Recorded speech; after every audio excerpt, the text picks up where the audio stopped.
concept and the Bahujan Samaj Party, the political power. A question may raise that who has decided the goal of social organization? The reply to this question is that our heroes like Periyar Ramaswamy, Mahatma Phule, Dr. Ambedkar, and other saints and gurus have fixed this goal and therefore is binding upon us like the rulings of the courts and high courts are binding upon the lower courts. For this purpose, the social organization has to put it ahead. It has to work like the roots of a tree so that the tree can bear the fruits. Without social work, nothing can be achieved and can last long. Jai Bharat. Finally, one from.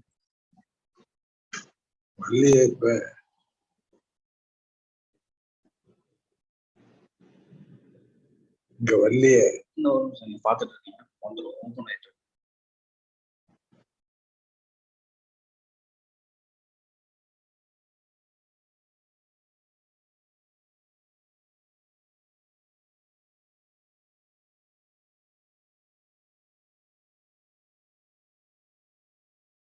Vanakkam. At a time when there is a greater challenge to the very concept of social justice, our honorable leader and Chief Minister of Tamil Nadu has taken the initiative to forge all like-minded leaders and associations and conducting a national conference under the banner of All India Federation for Social Justice, for which we express our sincere thanks. Tamil Nadu, as everyone will know and acknowledge, is the forerunner in spearheading a movement for social justice. The Dravidian movement had more than 100 years history in upholding the torch of social justice taken forward by selfless leaders and primarily by Tandai Periyar, the greatest social revolutionary, starting the self-respect movement. The baton was taken forward by leaders including Kamaraja, great Aringer Anna and Dr. Kalaignar M. Karunanidhi. Today, the torch is kept atop by our leader and hero of social justice, Sri M.K. Stalin. Within a short span of time, the government led by this great leader has taken enormous steps towards social justice. Free bus travel for women,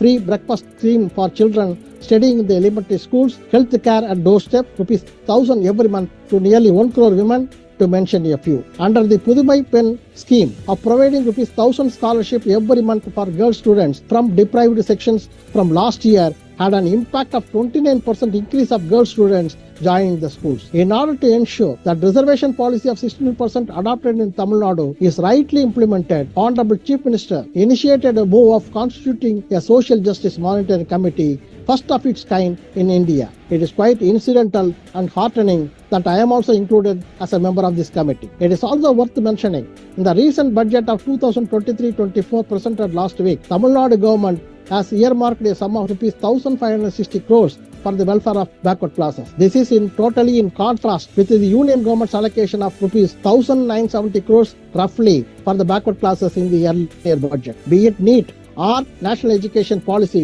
Tamil Nadu is opposing the schemes as it totally denies social justice. Having said this, from our AIOBC Employees Federation, we would like to project some of the important issues. Number one, the decision of the present union government to privatize the public sector undertakings will affect not only the economic development but also totally the concept of social justice. Hence, this has to be halted at any cost. Number two, there is an urgent need to have a data of various communities and hence a caste census has to be undertaken by the union government because the caste census comes under the purview of the union government. Then, three, removal of creamy layer concept which is totally unconstitutional. And even the government has not revised the ₹8 lakhs annual income which was fixed in 2017, even in 2023 also. Legal pundits opine that after the passing of 102 and 105 constitutional amendment together, having inserted articles 343A, 366, 26C subclass and 338B, the backward classes can no longer be categorized under the creamy layer concept. Hence, it has to be removed, and I request our distinguished leaders to kindly ponder over this important issue. The ceiling of 50% reservation imposed by Indira Jani judgment has already been breached by 103 constitutional amendment by providing 10% reservation to EWS. Even the Supreme Court of India, by its judgment dated 7th November 2022, has upheld this breach of 50% ceiling, and hence the backward classes has to be given 52% reservation as per Mandal Commission report. Even after 75 years of independence, still the backward classes, SCs, STs could not get their due participation in the decision-making process. Recent data in 12 public sector banks at the top position of chief general managers, OBCs, SCs and STs are just 8%. In general manager post, they are only 12%. In Group A post, OBCs are just 22%. Recently, Union Law Minister replied in Parliament that among the 569 judges in high courts, BC, SC, ST and minorities are only 18%. All this data shows that there is a need to provide reservation promotion also up to the top level. The year-long celebration of the great Vaikam struggle has been started by our Honorable Chief Minister along with Kerala Chief Minister. His rich message at the inaugural function at Vaikam to retrieve legacy of Periyar and defined the philosophy of Periyarism, where self-respect, rationalism, humanism, non-discrimination based on blood or gender, self-development, women's empowerment, social justice, secular politics, and scientific temper needs to be taken forward to the next generation to protect social justice. The struggle for social justice has been going on for thousands of years, but in a democratic society, it need not and cannot continue. We once again thank the organizers and in particular respected Honorable Chief Minister for the tremendous efforts that is put by him and the government in protecting and promoting justice for all. We thank the organizers for giving our AOBC Employees Federation, having nearly 50 OBC associations from central government and public sectors, also an opportunity to share our views in this August conference. Thank you. I am G. Karunanidhi, General Secretary, AOBC Employees Federation.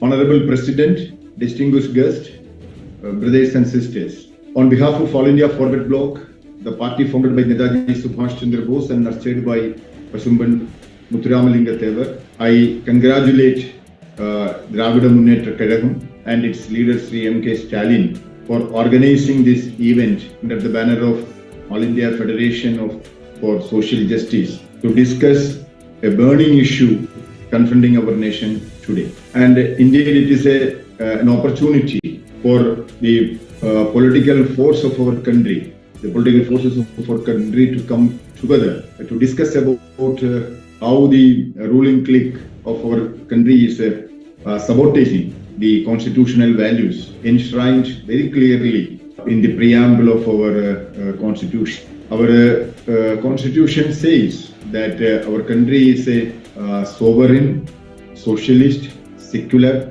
democratic republic. So when democracy is being negated both in the parliament and the outside, and the media persons, about 200 media persons are still in jail for writing against the government deeds or the policies of the government. When the opposition leaders are speaking in the parliament, it is being removed from the records of the parliament, and the government, they are being targeted by the inquiry agencies.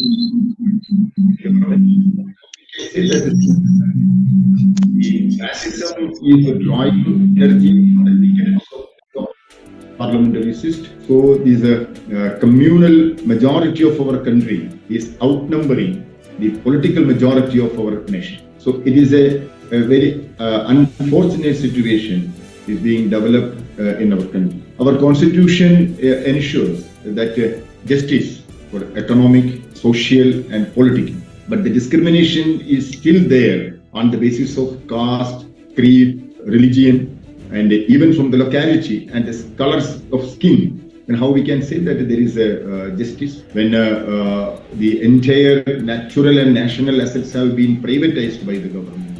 How we can say that there is equal opportunities how we can say that the basic principles of our reservation can be ensured when 103rd amendments of our constitution, which negates the entire principles of the reservation. Nobody has objected in the parliament. Very few voices have been heard in the parliament. So reservation is not for a program for eradication of poverty. It has to ensure that opportunity for, it has to uplift the people those who are socially and educationally backward. So that basic principle has been sabotaged in the parliament through this 103rd amendment of the constitution. So the time has come that a proper movement is needed for ensuring the social justice and ensuring the values which are enshrined in the constitution of our country. So this initiative of DMK and this Federation for Social Justice is an opportunity to discuss and to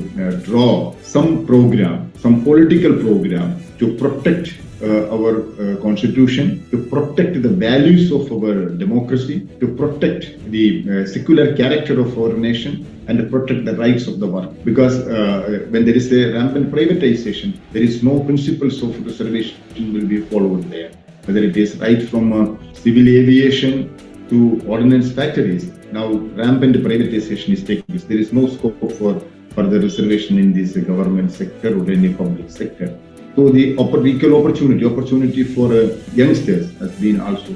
So this is the time to start to streamline our movement for education for all, employment for all, and health facilities for all, and to save our nation from the clutches of these communal divisive forces. So this initiative taken by DMK and this federation for provide an opportunity for the like-minded political forces, social forces to discuss about this vital issue. And All India Forward Bloc, the party founded by Subhash Chandra Bose, will remain with this movement.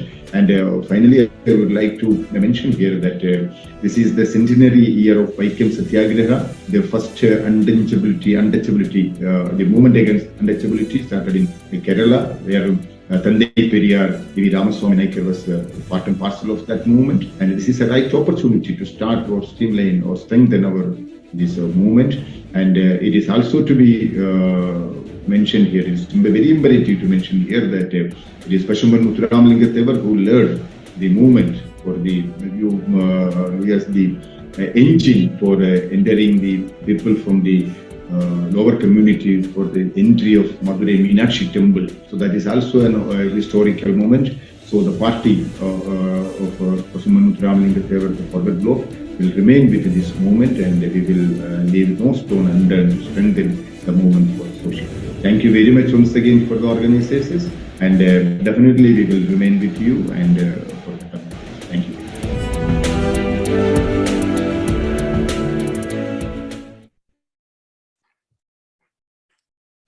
Thank you, sir.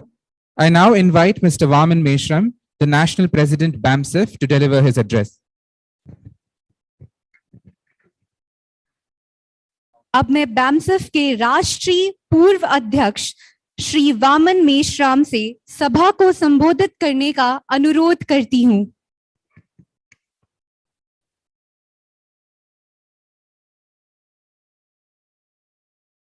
साथियों, social justice movement के banner के द्वारा एक all India का programme आज होने जा रहा है। ये करने का काम तमिलनाडु के चीफ मिनिस्टर स्टालिन जी के द्वारा किया जा रहा है। इसके लिए मैं सबसे पहले उनको इस काम के लिए धन्यवाद ज्ञापन करता हूँ। दूसरी महत्वपूर्ण बात यह है कि भारत का जो बनाया गया ढांचा है, जिसमें बहुसंख्यक लोग वर्णा सिस्टम के नीचे शूद्र, अनटचेबल, आदिवासी, नॉमिडिक टाइप ऐसे लोग हैं। इन लोगों को केवल सोशल जस्टिस की ही जरूरत नहीं है, बल्कि डेमोक्रेटिक सेटअप में जो 4 पिलर सिस्टम है, पहला है विधायिका, दूसरा है कार्यपालिका, तीसरा है न्यायपालिका, चौथा है मीडिया। ये जो 4 पिलर डेमोक्रेटिक सिस्टम है, उसमें इन लोगों को रियल रिप्रेजेंटेशन की जरूरत है। आज इन लोगों को नॉमिनेटेड रिप्रेजेंटेशन मिला हुआ है, नॉमिनेटेड रिप्रेजेंटेशन से सोशल जस्टिस होने वाला नहीं है। पहली बात तो ये हमको समझना होगा, क्योंकि सोशल जस्टिस का जो कॉन्सेप्ट है वो बैकवर्ड क्लास का रिजर्वेशन जब लागू किया गया तो ये सामाजिक न्याय की बात है, ऐसा विश्वनाथ प्रताप सिंह के द्वारा कहा गया। मैं ऐसा मानता हूं कि अगर ये बात है कि रिजर्वेशन को ही सोशल जस्टिस कहा गया तो रिजर्वेशन से हमारी SC, ST, OBC इन लोगों को सोशल चेंज की जरूरत है। भारत में सोशल जस्टिस से भी ज्यादा सोशल चेंज की जरूरत है, जो जातीय वर्ण व्यवस्था और जाति व्यवस्था के आधार पर, अस्पृश्यता के आधार पर, आदिवासियों को सेग्रीगेट करने के आधार पर, महिलाओं को दास बनाने के आधार पर, घुमंतु जातियों को बहिष्कृत करने के आधार पर अधिकार वंचित की गई है, उनको केवल सोशल जस्टिस करने से समस्या का समाधान होने वाला नहीं है। सोशल चेंज किए बगैर इन लोगों की मौलिक समस्याओं का समाधान हो नहीं सकता। सवाल है फिर ये सोशल चेंज कैसे होगा जब तक SC, ST, OBC माइनॉरिटी के लोग अपने बल पर अपना संगठन निर्माण नहीं करते और अपनी संगठित शक्ति का निर्माण नहीं करते, तब तक ये सोशल चेंज होने वाला नहीं है। तमिलनाडु में पेरिया रामस्वामी जी के द्वारा जो सेल्फ रिस्पेक्ट मूवमेंट चलाई गई थी वो इंडिपेंडेंट मूवमेंट थी, और वो इंडिपेंडेंट मूवमेंट चलाने की वजह से ही आज DMK जो बैकवर्ड क्लासेस का ऑर्गेनाइजेशन है उनको पावर में केवल हिस्सेदारी नहीं मिली है बल्कि पावर पर कंट्रोल करने का मौका मिला है। ये बहुत बड़ा चेंज है। इस तरह का चेंज केवल तमिलनाडु में करने से समस्या का समाधान नहीं होगा। ये चेंज सारे देश भर में होना जरूरी है और सारे देश भर संगठित शक्ति होना जरूरी है। इस संगठित शक्ति के बल पर सोशल चेंज किया जा सकता है। केवल सोशल जस्टिस से हमारी समस्याओं का समाधान होने वाला नहीं है। हमें सोशल चेंज करने की जरूरत है और सोशल चेंज करने के लिए हमें अपनी खुद की संगठित शक्ति का निर्माण करना होगा, और वो करने के लिए अगर स्टालिन जी पहल करते हैं तो बहुत अच्छी बात है, उनको ये करना चाहिए। मुझे इस काम में हम लोग उनको साथ सहयोग करेंगे और वो ऑल इंडिया में अगर इसमें पहल करते हैं तो निश्चित रूप से इसका राष्ट्रव्यापी असर होगा। ऐसा करना जरूरी है। मैं उम्मीद करता हूँ कि स्टालिन जी इसके लिए पहल करेंगे। आपने मेरी बात ध्यान से सुनी, इसके लिए आभार, धन्यवाद।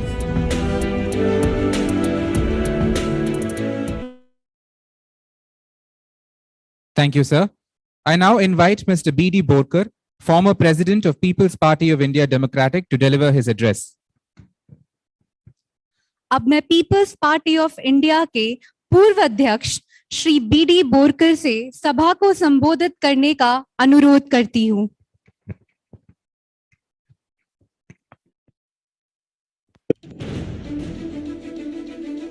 Respected Honorable Stalin, the Chief Minister of Tamil Nadu, Honorable Justice Ishwaraya, Honorable Justice Yadav, Mr. Wilson, Member Parliament Rajya Sabha, other dignitaries on the dais, off the dais, and ladies and gentlemen. At the outset, I am extremely thankful to the organizers and especially Justice Ishwaraya having given me an opportunity to put forth my views in this conference. I am presenting my views on behalf of my party, the People's Party of India Democratic. Our party is a nascent 4 years old, but an all India party having offices in about 12 states and working under the fully Ambedkarite ideology, which is nothing but the constitutional ideology. The nation should be governed by the constitution, which is a collective will and resolve of the people of this country that we shall provide justice, social, economic and political, and of course, equality of opportunity and status and liberty of thoughts and expression.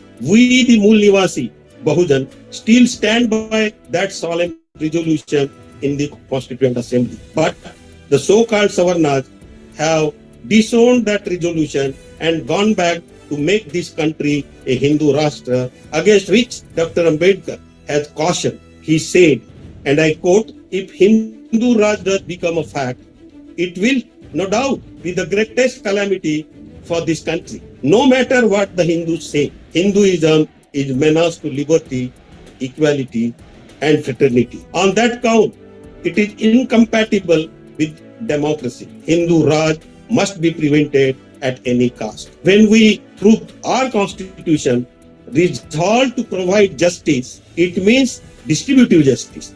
It also means the resources of the nation should be equitably distributed to the peoples of this nation. How can it be done without collection of data of a different caste through census? This is the popular demand of the Mool Nivasi Bahujan Samaj, which constitutes 90% population of this country. Only a handful of Brahminical forces who have disowned the solemn resolution adopted by the constitution are opposing the popular demand of caste census. What more can be expected from these creatures? They are the selfish lot who do not want to share the resources of the state because they will be losers and will not be allowed to amass the wealth of the nation. Whom to blame and from whom to demand the caste census? We are demanding it from those who are determined not to do it. They have filed an affidavit in the Supreme Court to that effect. We also cannot expect from the Supreme Court, because their kith and kin are sitting in the Supreme Court, to protect their class interests. Dr. Ambedkar, in the preface of his book, Who Were the Shudras, OBCs, and How Have They Come to be Fourth Varna in the Indo-Aryan Society, said, when someone has a courage to raise his voice against the so-called sacred books of Hindus, eminent Hindus who could be expected to have no interest and to have free and open mind becomes partisan and join the outcry. Even Hindu judges of the high courts and the prime ministers of Indian states do not hesitate to join their kind. In such a situation, what we have in our hand to get the census carried. Leave aside the justice, the distributive justice. Dr. Ambedkar was aware that such a situation shall come despite the provisions made in the constitution. While exhorting his lieutenants, he said, the rights which I have provided in the constitution, that will be for a limited period. When these rights vanish, what we shall have to depend upon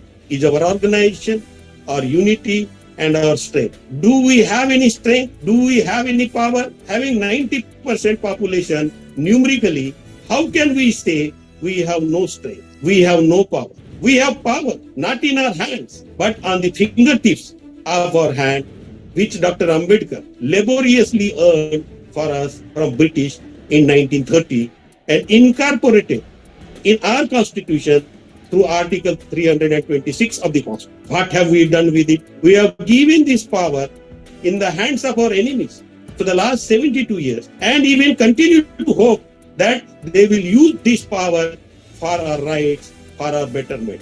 I feel we are leading a life of illusion. Sooner we realize it is better for us, we must use that power and dethrone our enemy and capture the political power and use that power for our rights, for our betterment. Another important point is that if we have to fight RSS and its cohort, then we have to understand one thing. In this book itself, Dr. Babasaheb Ambedkar proved that we are not the Shudras of Indo-Aryan society. That is why in the title of the book itself, he said, how have they come to be fourth Varna of Indo-Aryan society? It means that the OBCs who are identified by Brahminical social order as the Shudras are not the Shudras of Indo-Aryan society, and by corollary are not the Hindus which RSS claims them to be.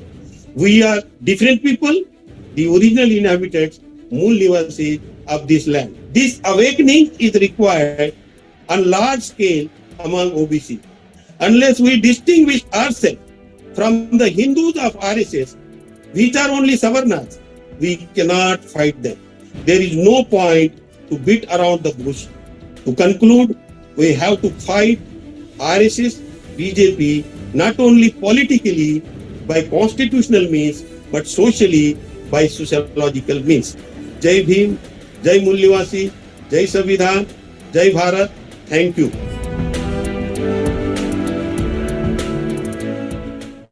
Thank you, sir. I now invite Dr. Lakshman Yadav, Professor, Delhi University, to deliver his address.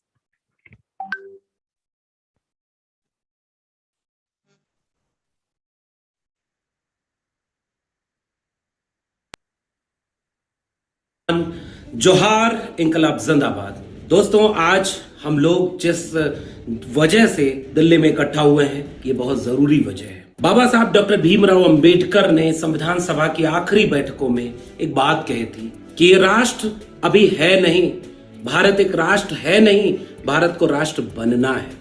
इस राष्ट्र बनने में कुछ बहुत गंभीर चुनौतियां हैं। अगर हमें इस मुल्क से मोहब्बत है, अगर हम भारत के संविधान को चाहते हैं, हम सबका भारत बनाना चाहते हैं, तो हम उन चुनौतियों को पहचानेंगे, उन चुनौतियों से लड़ेंगे और सबका भारत बनाएंगे। जिन लोगों का जमावड़ा आज दिल्ली में हुआ है, ये सारे वैसे ही लोग हैं जो आइडिया ऑफ इंडिया से मोहब्बत करते हैं, भारत के संविधान को जहन में रखते हैं और ये बात समझते हैं कि इस देश में सबसे ज्यादा गैर बराबरी, अन्याय जाति के नाम पर हुई है और जब तक इस देश में जाति का खात्मा नहीं होगा या जाति के नाम पर समानता वाला भारत नहीं बनेगा, आइडिया ऑफ इंडिया अधूरा है।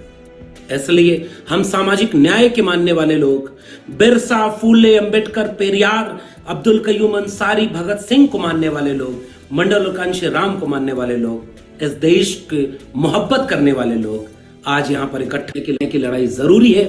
ईवीएम से लेकर के तमाम तरह के संस्थानिक हत्याओं को हमें रोकना होगा, हमें जातिवाद को खत्म करना होगा, हमें सामाजिक न्याय, आर्थिक न्याय, लैंगिक न्याय की लड़ाई को आगे ले चलना होगा। इसलिए मेरा पैगाम इस मुल्क के आम आवाम से है, आइए, हमने भारत के संविधान और मंडल कमीशन का लाभ लिया है, हमने बिरसा, फूले, अंबेडकर, पेरियार, भगत सिंह, अब्दुल कयूम अंसारी, सावित्रीबाई फातिमा शेख का लाभ लिया है, उनके कुर्बानियों और संघर्षों का लाभ लिया है। इसलिए जिम्मेदारी हमारी है कि उनकी कुर्बानी से जो हासिल है उसे बर्बाद होने से बचाएं। खेत बचेगा तो हम आपस के झगड़े से निपट लेंगे कि किसके हिस्से की कितनी फसल। अगर खेत ही लुट गया, बर्बाद हो गया, तो बंटवारे की लड़ाई किस नाम पर होगी।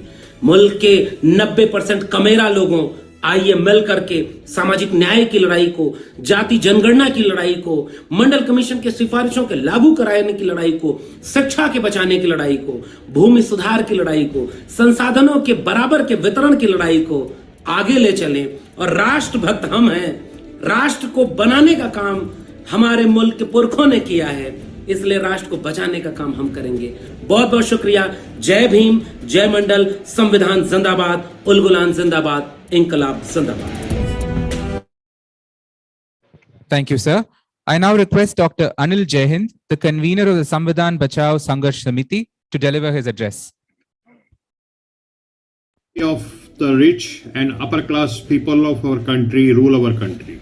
Oxfam report reveals that there are 166 billionaires in our country, like Ambani's and Adani's, and top 1% of India's super rich own more than 40% of India's wealth, and top 10% own more than 2/3 of India's wealth, while bottom 50% own just 3% of India's wealth. So it is not a rocket science who are these super rich and who are the bottom poor. Without caste census, we all know that those who belong to the privileged castes of Brahminical hierarchical caste system are the super rich, and the backward classes are the bottom poor. Rich fund the political parties and government, so are the puppets of rich people and dance to their tunes. The policies of the government are dictated by the rich, as backward classes are poor, so they are voiceless. That is why even after 75 years of independence, we backward classes are still crying hoarse for our fundamental constitutional rights, but nobody cares. So the need of the hour is that we pull up backward classes from the black hole of poverty and make them wealthy. So, how to pull them up? That is $1 million question. So, there are 3 doors to wealth. One is inheritance from the parents, which is not possible in the case of backward classes. Second is social capital. I mean, support from the family, from relatives, from caste, from community. That too is not possible for obvious reasons. Third is the bank loans. Even Adani's and Ambani's, they need bank loan to stay rich. But that is the irony, that 90% of bank loans are being dispersed to the privileged classes. The need of the hour is that we pressurize government to disperse at least 50% of the total amount of loan dispersed to these 80-90% of backward classes. Let us make our backward classes entrepreneur and wealthy, and social revolution will happen as a natural outcome of that. Jai Hind.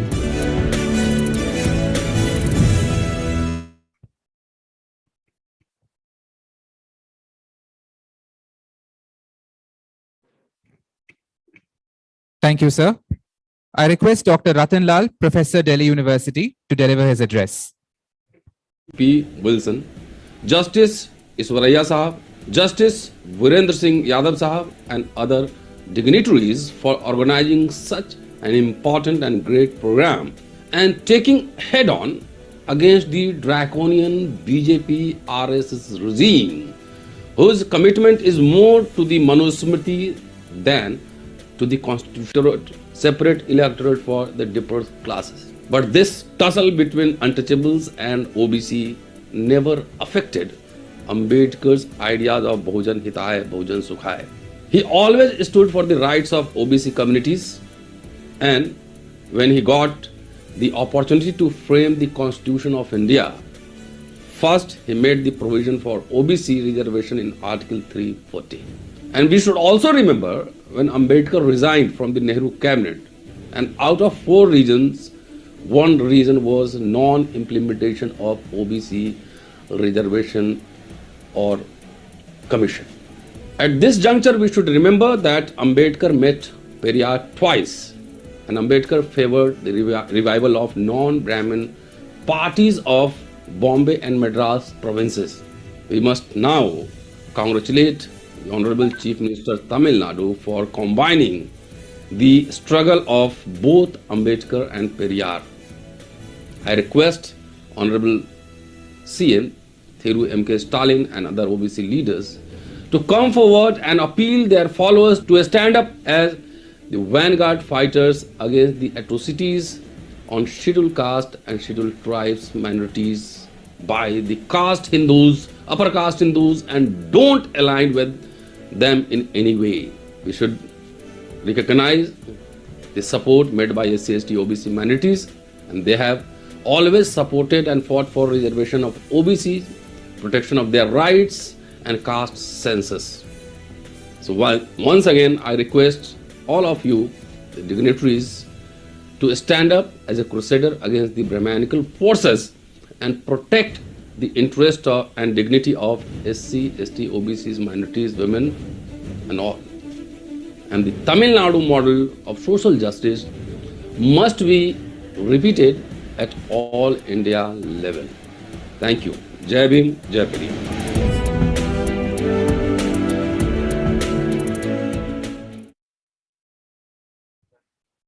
Thank you, sir. I now invite Dr. Suraj Mandal, Professor, Delhi University, to deliver his address. M.K. Stalin Sahab, Honorable Chief Minister of Tamil Nadu, Thiru P. Wilson Sahab, who is the Honorable Member of Parliament, and Justice Ishwaraya, Justice Virendra Singh Yadav, and all the honorable guests, and the entire country, citizens of India who are listening to me. This country and its constitution are all being hit. They are being hit hard by the draconian regime of Bharatiya Janata Party. Our constitution is at peril. It is being attacked by a document called Manusmriti, which is the epitome of Brahmanism, which is the guiding document of Bharatiya Janata Party and RSS, by way of which all the interests of SC, ST, OBCs and minorities are being trampled every day. This country is put at being sold. All the corporates are looting the country, and the entire scenario is very grim. We only have hopes like Thiru M.K. Stalin, who is standing up against all these odds in a very difficult situation, fighting for the social justice, fighting for the rights of OBCs in form of implementing NEET, or also opposing EWS, which is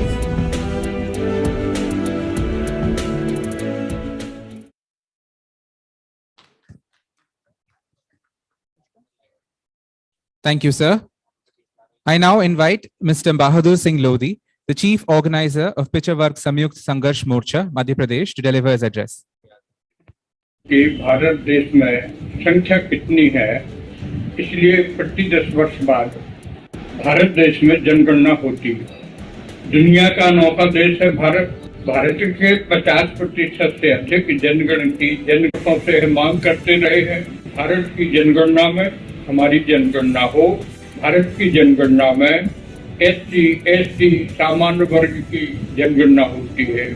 मत पंथ के अनुसार हिंदू की गणना होती है, मुसलमान की गणना होती है, ईसाइयों की गणना होती है, परंतु ओबीसी की गणना नहीं होती। स्त्री पुरुषों की गिनती होती है, परंतु ओबीसी की गिनती नहीं होती। यहाँ तक कि हिजड़ों की गिनती होती है, परंतु ओबीसी की गिनती नहीं होती। हम ऐसा मानते हैं, हमारी हैसियत भारत में हिजड़ों से भी गई बीती है। इसलिए आप सभी से और भारत के समस्त न्याय प्रिय लोगों से हम सब निवेदन करते हैं कि जनगणना के लिए भारत सरकार पर दबाव बनाया जाए।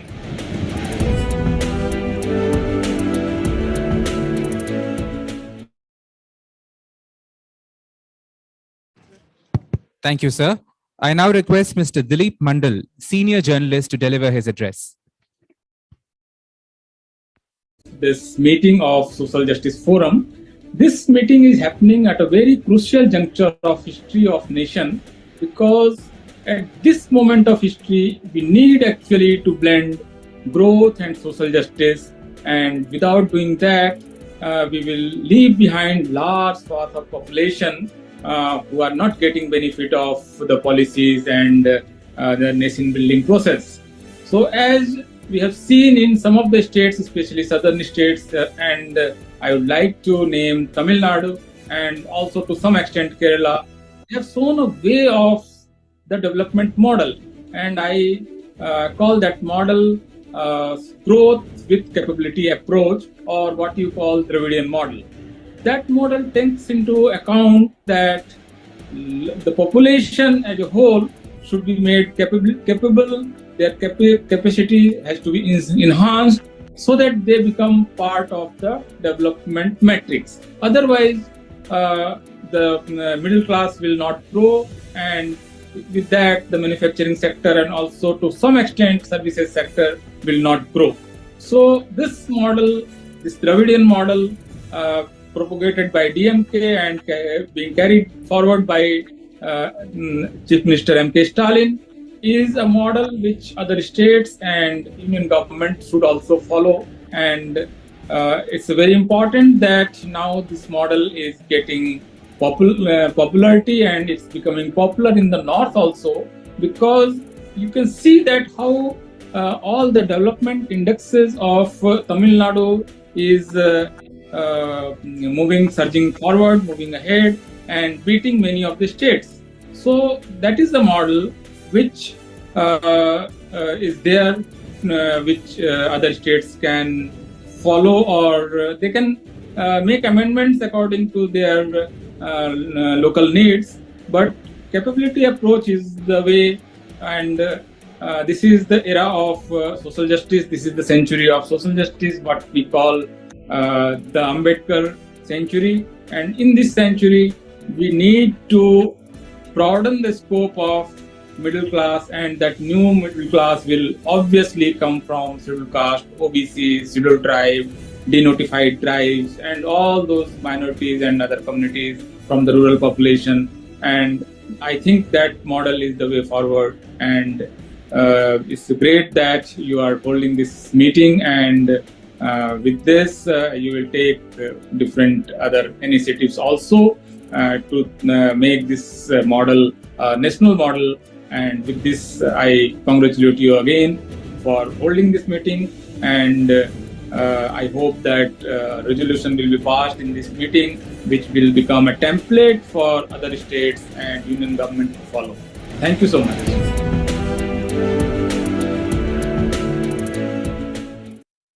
Thank you, sir. I now invite Mr. P. Wilson, Member of Parliament and convener of the All India Federation for Social Justice, to deliver the keynote address.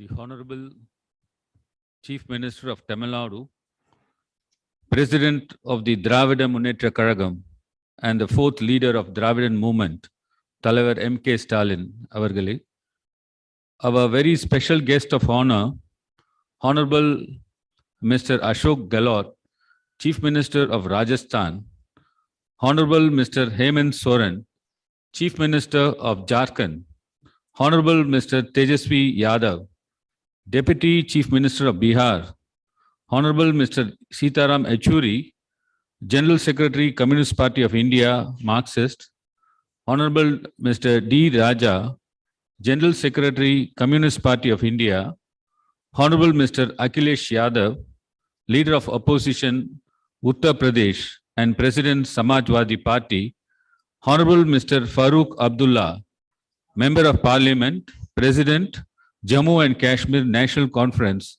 and all other honorable members of Parliament, members of legislative assemblies, leaders from various political parties across India, Honorable Justice Retired V. Ishwaraya, Convener of Social Revolution Alliance and Chairman of All India Backward Classes Federation, Honorable Mr. Justice Retired Virendra Singh Yadav, Chairman of Social Revolution Alliance, all other dignitaries who have joined us on the digital platform and physically present here, social justice activities, office bearers of organizations, press, media, ladies and gentlemen, good evening and vanakkam. The DMK party was founded on the four pillars of self-respect, equality, social justice, and rational thought. These four ideals are essential to establish an egalitarian society with equal rights for all.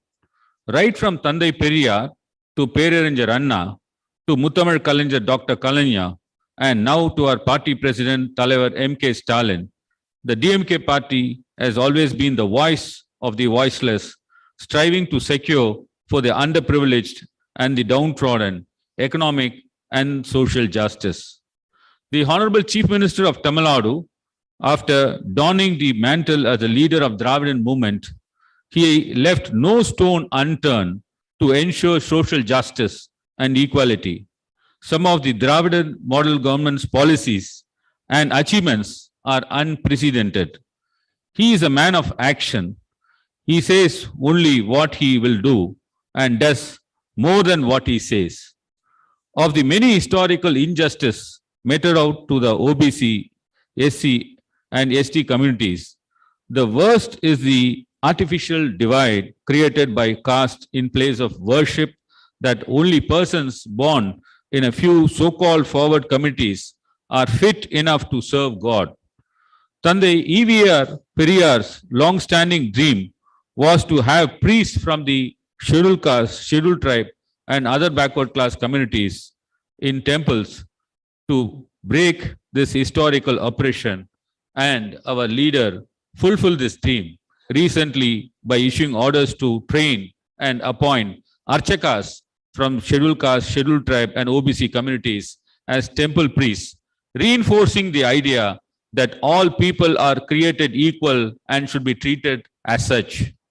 Why I started with this example is to highlight that achieving social justice is not only through reservation policies. Reservations are an important tool to ensure equality of opportunity in education and employment, but we must not restrict social justice policies only to reservations. Today's program is therefore a platform for exchange of ideas to shape policy making across India in all spheres of governance.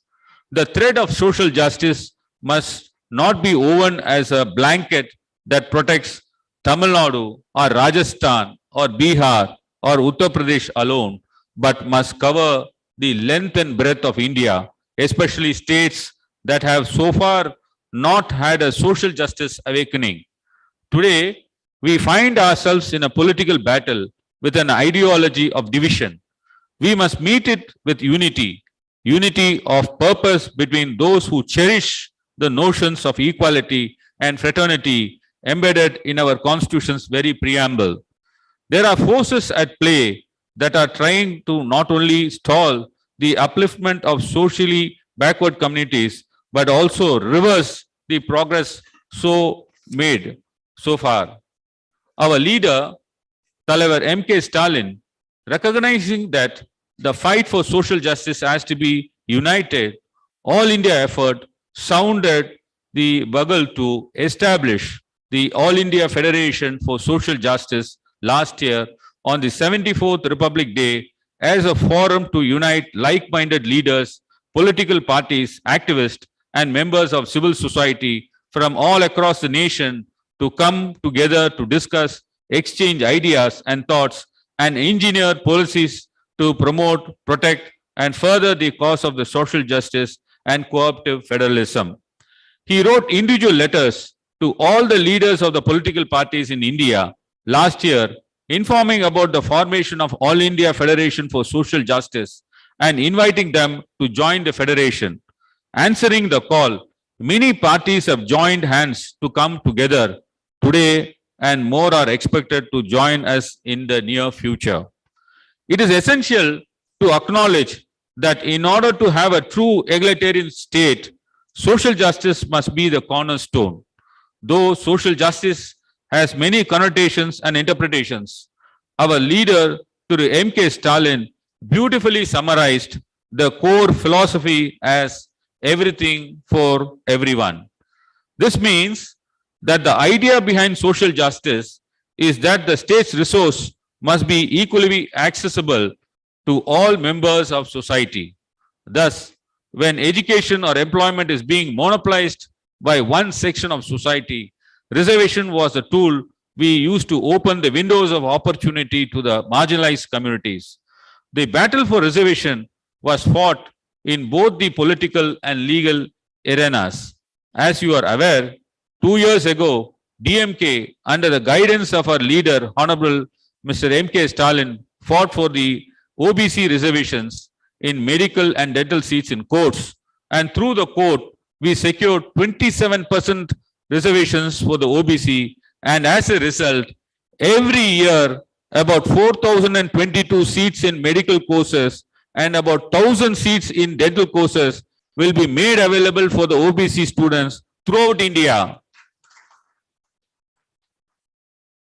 Friends, now see how this victory is being undone by the forces I mentioned. Recently, the medical counseling authorities have started counting seats obtained by the OBC candidate through merit towards the OBC quota instead of the general quota. For example, if rank 1 is a OBC candidate, instead of counting him as the first seat in the general category, they are counting him as the first in the OBC category, thereby ensuring that the general category is only for the forward castes. This is the kind of systemic abuse of power that parties should come together to oppose.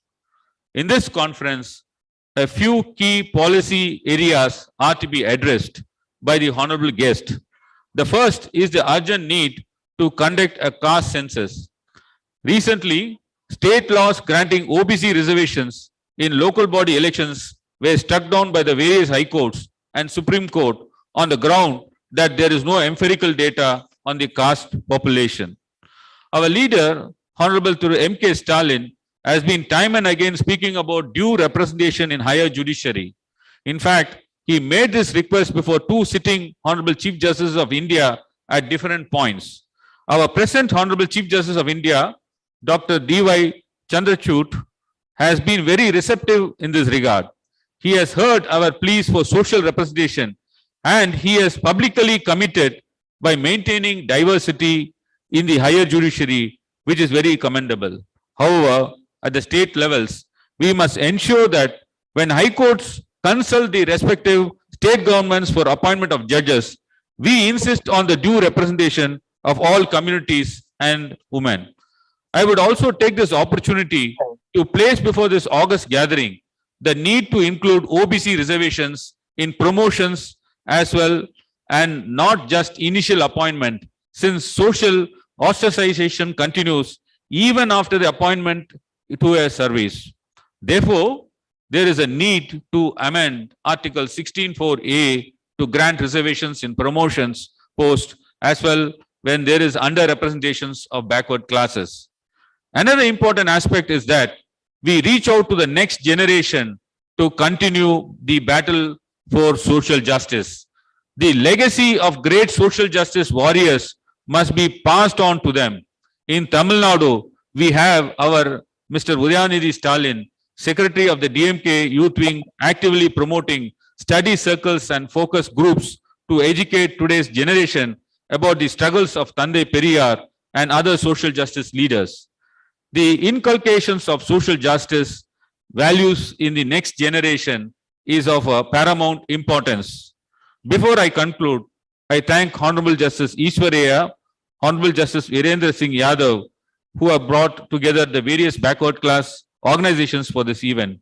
I sincerely thank Honorable Mr. Ashok Gehlot, Chief Minister of Rajasthan, Honorable Mr. Hemant Soren, Chief Minister of Jharkhand, Honorable Mr. Tejasvi Prasad Yadav, Deputy Chief Minister of Bihar, Honorable Mr. Akhilesh Yadav, Leader of Opposition, Uttar Pradesh, and other honorable guests who have come here and who are coming on the online, and other special invitees and speakers for their participation and address in today's event.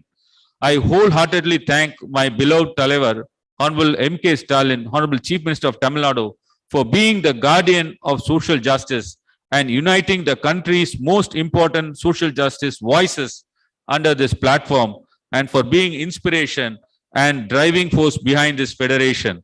I thank each and every one of the honorable guests for their august presence here, and I am positive this conference and federation is the first step of the journey to establish a nationwide network of social justice policies, heralding a new age in our democracy. Vanakkam.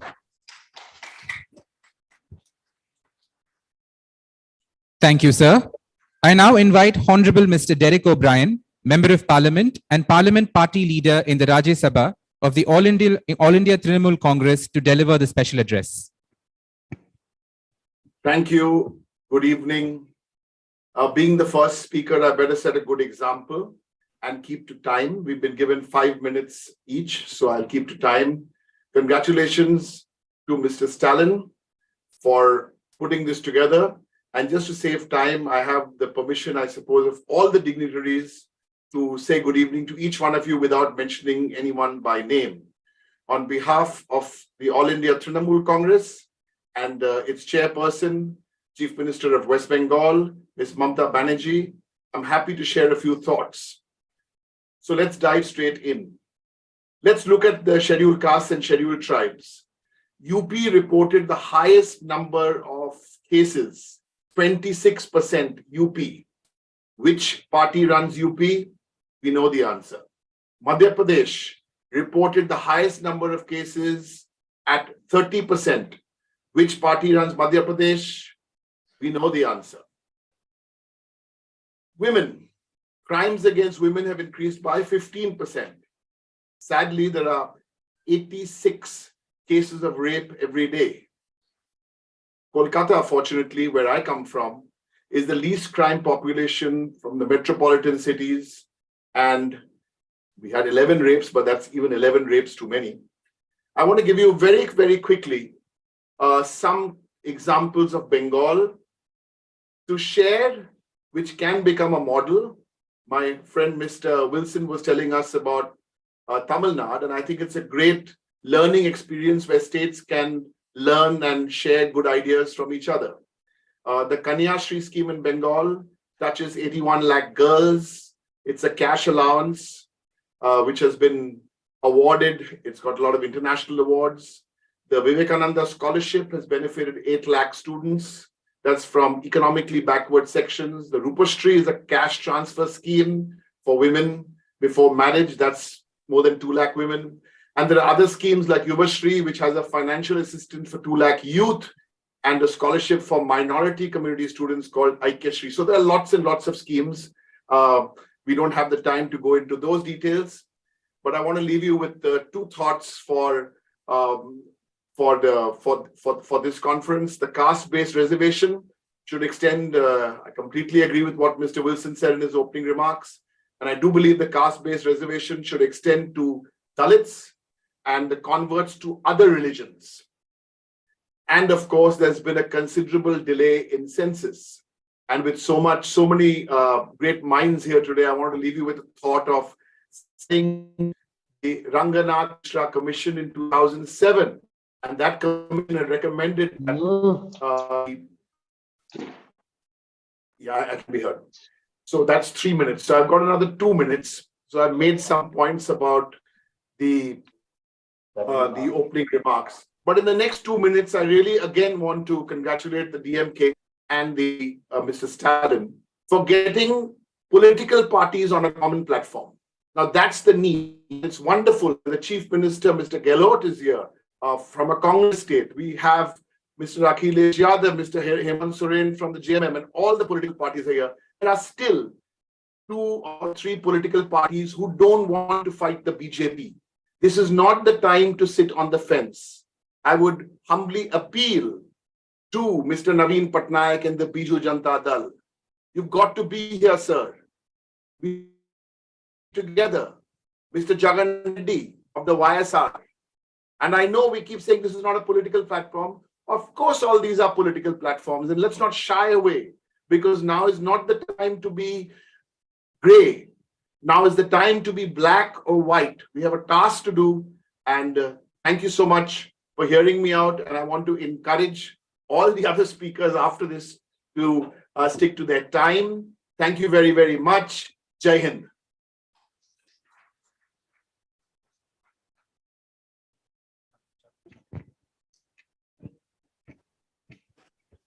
Thank you, sir.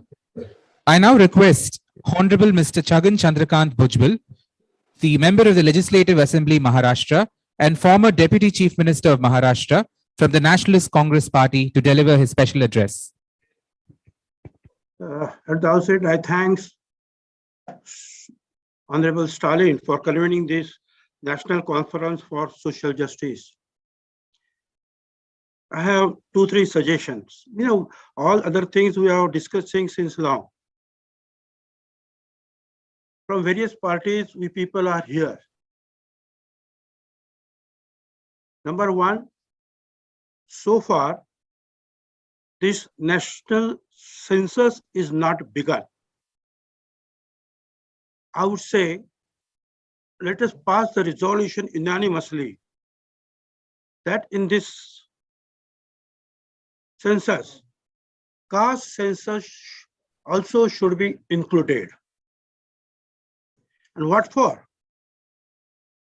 Iske pehle bhi, there are 2 groups were formed to study the OBC problems. One under the Sumitra Mahajan, 16 MPs were there, and another under the leadership of Manmohan Singh. And both these study groups, they said, yes, OBC people, they do require some help from the central government and the state government. As this scheduled caste and scheduled tribe people, they get it. But we don't have the data. So they wrote to the census commissioner that please, you let us know if you have that data with you. If not, collect it. So आने वाले इस जनगणना में OBC की जनगणना होनी चाहिए, ये रिजोल्यूशन हमको पहला करना चाहिए. दूसरा, हम चाहते हैं कि अभी विल्सन साहब ने भी कहा कि the cases are going on in the Supreme Court, and he knows that the PESA is there, PESA Act is there. Now, in some blocks, we are getting only 2%, 3%, because as per the tribals population, first they should be given this reservation, and the remaining to the other groups. Right now, for economical backward class, nothing is reduced, but OBC reservation is reduced. Somewhere 2%, somewhere 4%. We should say we are not against the PESA Act and tribal people, but our 27 of the OBC reservation should be retained as it is. This is number 2. So these 2 resolution we should pass. We should, some leaders from this forum should approach our Prime Minister, go to him, tell him, please do it for us, because we are 54% people in the country. You see, it's very clear that we are not here to discuss the politics. Now the people are playing politics on the name of this, in the name of this OBC paper. Recently, Rahul Gandhi और इनका कुछ चला है मोदी जी का, राहुल गांधी जी ने कुछ बोला वो मोदी है, मोदी वो है, बस बोले कि ओबीसी के खिलाफ राहुल गांधी बोले। अभी कहाँ होता है ओबीसी के खिलाफ? ये नीरव मोदी जैन है, ललित मोदी मारवाड़ी है, पूर्णेश मोदी बनिया है। अब मैं गुजरात की जो ओबीसी की लिस्ट लाया हूँ, वहाँ कहीं भी मोदी नाम की जात नहीं है। मोदी इज अ सरनेम, वो तो पारसियों में भी होता है, अलग अलग लोगों में होता है। तो ओबीसी को खाम जो है बीच में लाने की कोशिश कर रहे हैं। मैं आप सबको चाहूंगा इन सारे बातों के ऊपर ध्यान दे, 2 रिजोल्यूशन पास करे, प्राइम मिनिस्टर साहब को मिले और कहे कि जाति गणना में ओबीसी की जाति गणना हो जाए और हमारा 27% जो है रिजर्वेशन जो कुछ भी हो सब जगह सारे देश में रिटेन होना चाहिए। Thank you very much mister Stalin and all the staff. Thank you. Nice of. Thank you, sir. I now request Honorable Mr. E.T. Mohammed Bashir, Member of Parliament, Organizing Secretary of the Indian Union Muslim League, to deliver the special address. Namaste to everybody. Most respected M.K. Stalin ji, who is giving dynamic leadership for this bold initiative. Similarly, other dignitaries and my dear friends. On behalf of IUML, Indian Union Muslim League, I am quite happy to address this gathering and associate with this movement. At the very beginning, I salute Sri Stalin ji for the hard and dedicated service for the preservation of the social justice and that kind of movement in this country. One thing I would like to say that this movement is not a small thing. Its significance and relevance in Indian politics also is very important. If this is strengthened properly, I'm confident and I would like to say that this movement is going to shape the future destiny of Indian politics. We have to be very careful in that kind of things. Now, I endorse with the views expressed by my learned friends with regard to caste census. I don't want to elaborate. That is the need of our in the parliament, inside the parliament, outside the parliament, and wherever we are the meeting, we have to raise this slogan and have a total dedication to get this thing done. We must use our good office by all means to get this thing done. We have to realize one more thing. BJP in the political laboratory is now working on how to curb or how to remove the existing reservation system itself. First effort was EWS, a bill passed in the act passed in the parliament. From that onwards, they are doing that work only. The latest is Karnataka, that 4% for the OBCs Muslims. It is removed. These kind of things are going on in BJP ruled states also. So we have to take very joint kind of attack against this kind of injustice happening in this country. One thing is what exactly is social justice? What exactly is the empowering kind of thing? It is a reservation and reservation role. So in that way, we have to do the maximum possible in this. We all know the latest situation. I don't want to narrate. Time is very less. Backward section in the society, Indian society now, they are facing a kind of identity crisis and security crisis. So we have to realize that also. Similarly, I am not hesitate to say that the minorities in the country, especially the Muslims, they are facing a kind of genocide kind of treatment in this country. There are many things to say, but considering the time frame of this thing, I don't want to say much about this. This government make wonderful slogans such as Sabka Saath, Sabka Vikas, and Sabka Vishwas. But one thing is clear, even an iota of honesty is not there in the government in shouting this kind of slogans. And in the parliamentary system, MPs are here, we are all working in the parliament. What exactly is happening? There also, government is making legislation on how to curb the existing privileges of the minorities. We all know many things. I don't want to elaborate much on this. Lawmaking is meant for what now? Lawmaking in the parliament, as well as BJP ruled states, that their plan is what? How to make a law to hurt the depressed section of the society. For that only they are making laws. I don't want to cite all the examples. So BJP ruled states are one after another, they are making this kind of effort. We know CAA kind of thing, NRC kind of things. I don't want to say much about that. And atrocities. Atrocities are now increasing like anything. Is playing havoc. That kind of thing is, actually, those who are criticizing this kind of thing, they are even targeted. Their cases are taken against them. This kind of thing is going on. There are also a kind of strong protest to come. Otherwise, this may flare up to any extent. That also is there. Department of Social Justice.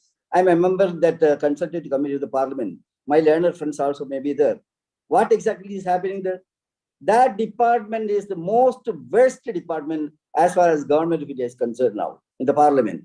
In that consultative committee, I have asked a question in the parliament on the expenditure on the social justice, this thing. What is happening? They are purposely trying to curb the very existence of that department. Budget allotment, it is not utilized. Sometimes it is underutilized. Even certain, I will tell you, certain scholarship given to the minorities, that is now completely stopped. There is no reason. There is no justification in their activities. This kind of things are going on. And using draconian law to silence the opponents. Of course, we are having strong kind of approach. Unfortunately, now that also is under threat.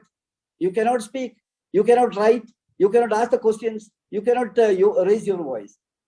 Media persons, they are behind the bar. What sin they have committed? They are out against government policies. Who are writing against government policies, they are taken under custody and they are in the jail even without giving a charge sheet. These kind of things are going on. How to make an end to this? Yeah, end can be made only through the joint effort of all the like-minded parties who are committed for social justice. I am confident that this will become a reality, especially in the light of Tamil Nadu experience. We may be able to make our ideas into action. With this meeting should be to have renew that determination. With these few words, I once again express my thanks and congratulations for Mr. Sarin and his team for taking initiative for such a moment. With this few words, I can go. Thank you very much. Sir, I now invite Honorable Thiru Manoj Kumar Jha, Member of Parliament, Rashtriya Janata Dal Bihar, to deliver his special address.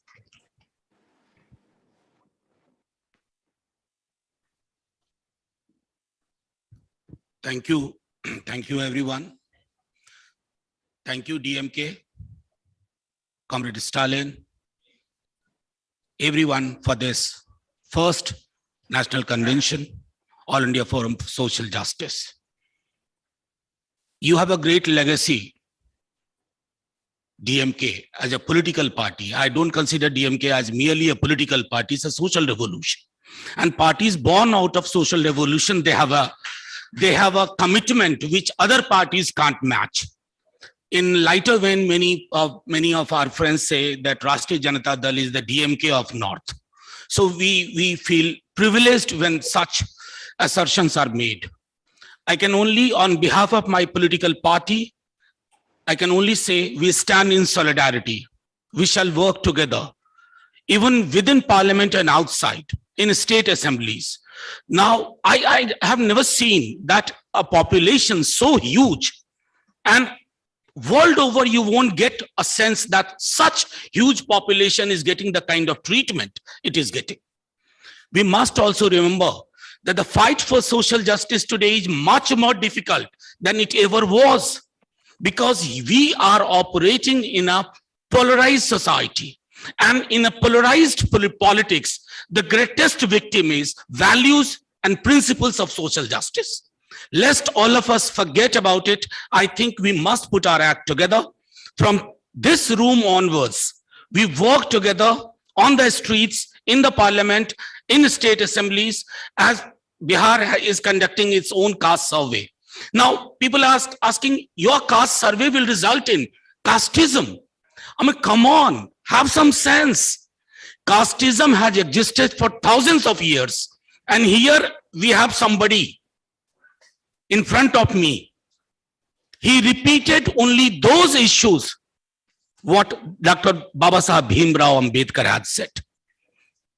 What happened to him and his ideas and his politics? That should be an eye-opener to all of us, that from this room onwards, let's work together. Not only for caste census, we should give a call. No census if no caste census. Let's boycott the census.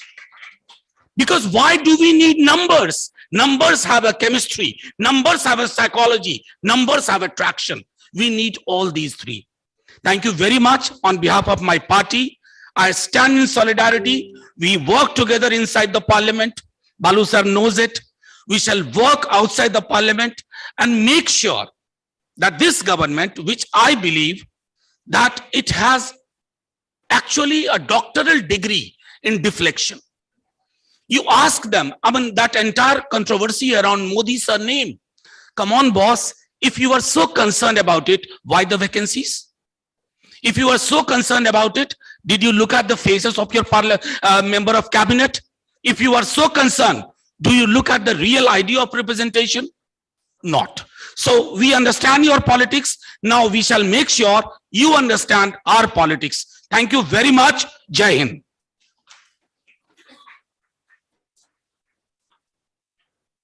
Thank you, sir. I now invite Honorable Mr. Rajkumar Saini, former Member of Parliament, Loktantra Suraksha Party, Haryana, to deliver his special address. नमस्कार. सबसे पहले मैं आज बधाई देना चाहता हूं MK Stalin जी और पिछड़ा वर्ग आयोग के चेयरमैन रहे ईश्वरैया जी को कि उन्होंने Ashok Gehlot ji, chief minister Rajasthan, chief minister Hemant Soren ji और तेजस्वी यादव डिप्टी सीएम बिहार और leader of opposition Akhilesh ji और former chief minister Farooq Abdullah ji और बहुत सारे लोगों को इनवाइट करके जो आज का प्रोग्राम रखा है उसके लिए मैं बहुत धन्यवाद देना चाहूंगा स्टालिन जी को और ईश्वरैया जी को। मित्रों, जब तक बराबरी गैर बराबरी रहेगी तब तक कोई इंसाफ नहीं होगा। इस देश के अंदर हमारे तीन हीरो थे, पेरियार ई रामास्वामी, बाबा साहब भीमराव अम्बेडकर और महात्मा ज्योतिबा राव फूले, जिन्होंने इस देश के अंदर अंधविश्वास और गुलामी की जो मानसिकता देश के अंदर हुई है, इसके मानसिकता गुलाम होने की वजह से ये देश मनुस्मृति की वजह से कंगाल हुआ, गरीब रहा। हमारे से बाद जापान, रूस, चीन जैसे देश आजाद होकर के आज 100% जो बुद्धिस्ट कंट्री हैं, जहां कोई देवी देवताओं का अंधविश्वास का कहीं कोई स्थान नहीं है। कम से कम वो देश जो दुनिया को टेक्नोलॉजी के रास्ते आज हमें मार्गदर्शक बने हुए हैं। जापान 100% बुद्धिस्ट कंट्री है और जिसने दुनिया को रास्ता दिखाया, जो 1945 में नेस्तनाबूद हो गया।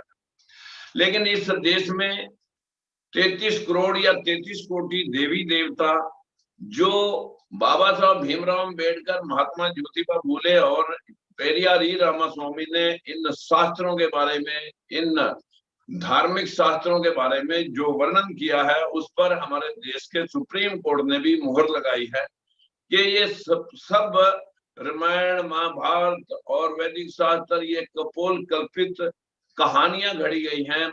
इस देश से बौद्ध धर्म और जैन धर्म को समाप्त करने के लिए जो लिखा गया है वो कम से कम इस देश के विनाश के लिए बहुत बड़ा एक फसाद खड़ा आज भी करता है। ढोल ग्वार शूदर पशुनारी सकल ताड़ना के अधिक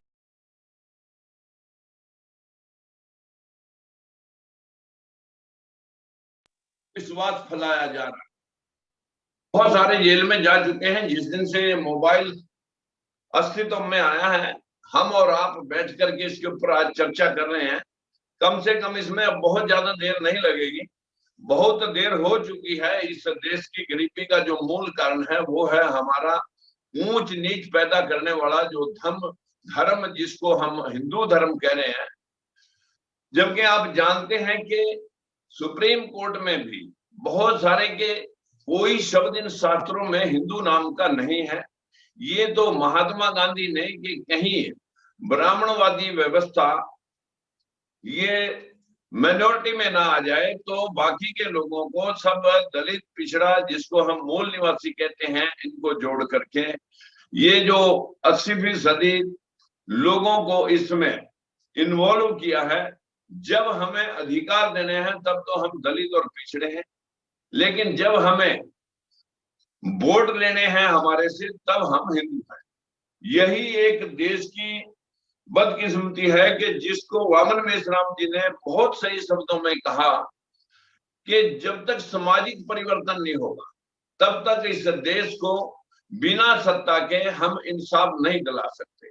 अगर इंसाफ दिलाना होगा तो सबसे पहले मानसिक गुलामी और जातीय व्यवस्था जो है इसको खंडित करके हमें बराबरी करनी होगी जैसे बाकी के देशों में है, जहां पर जाति व्यवस्था इतनी प्रगाढ़ हो चुकी है कि हम अपनी जाति पे नाज करके ये दलित और पिछड़ा जो आज अंधविश्वास में इनको फूल बरसाए जाते हैं कि आप बस भोले बने रहिए, भांग और सुल्फा पी करके और ढोल नगाड़े बजाते रहिए।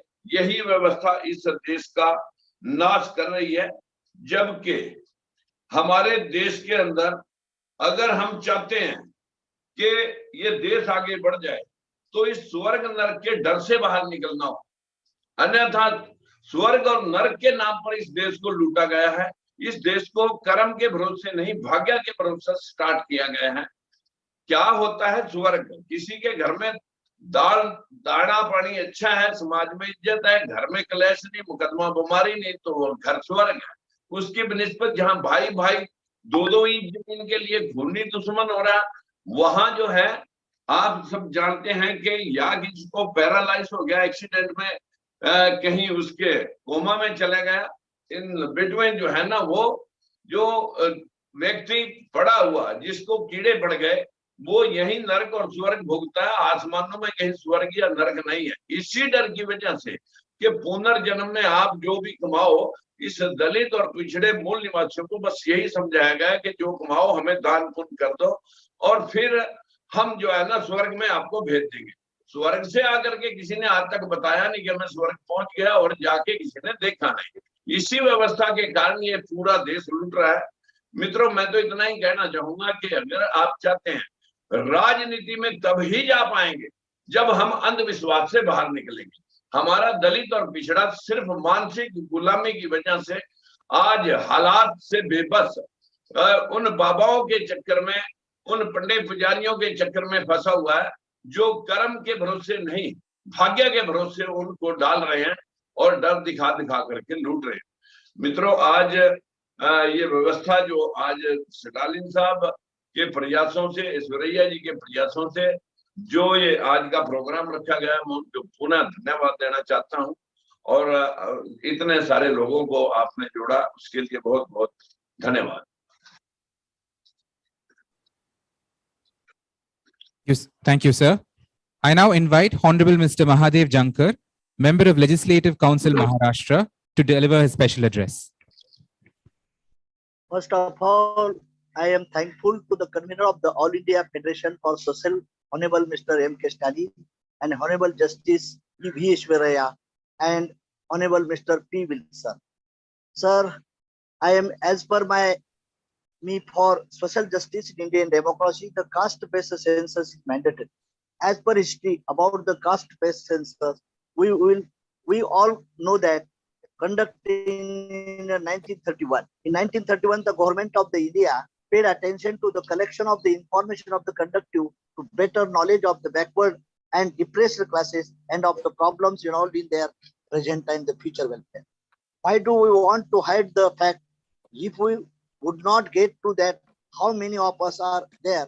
What is the benefit of the society?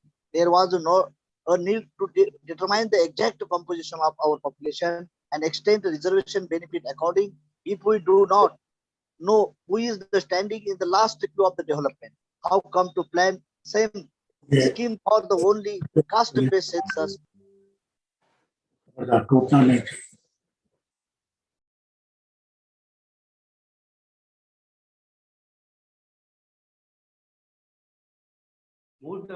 Mute हो गया जानकर सबके म्यूट हो गए.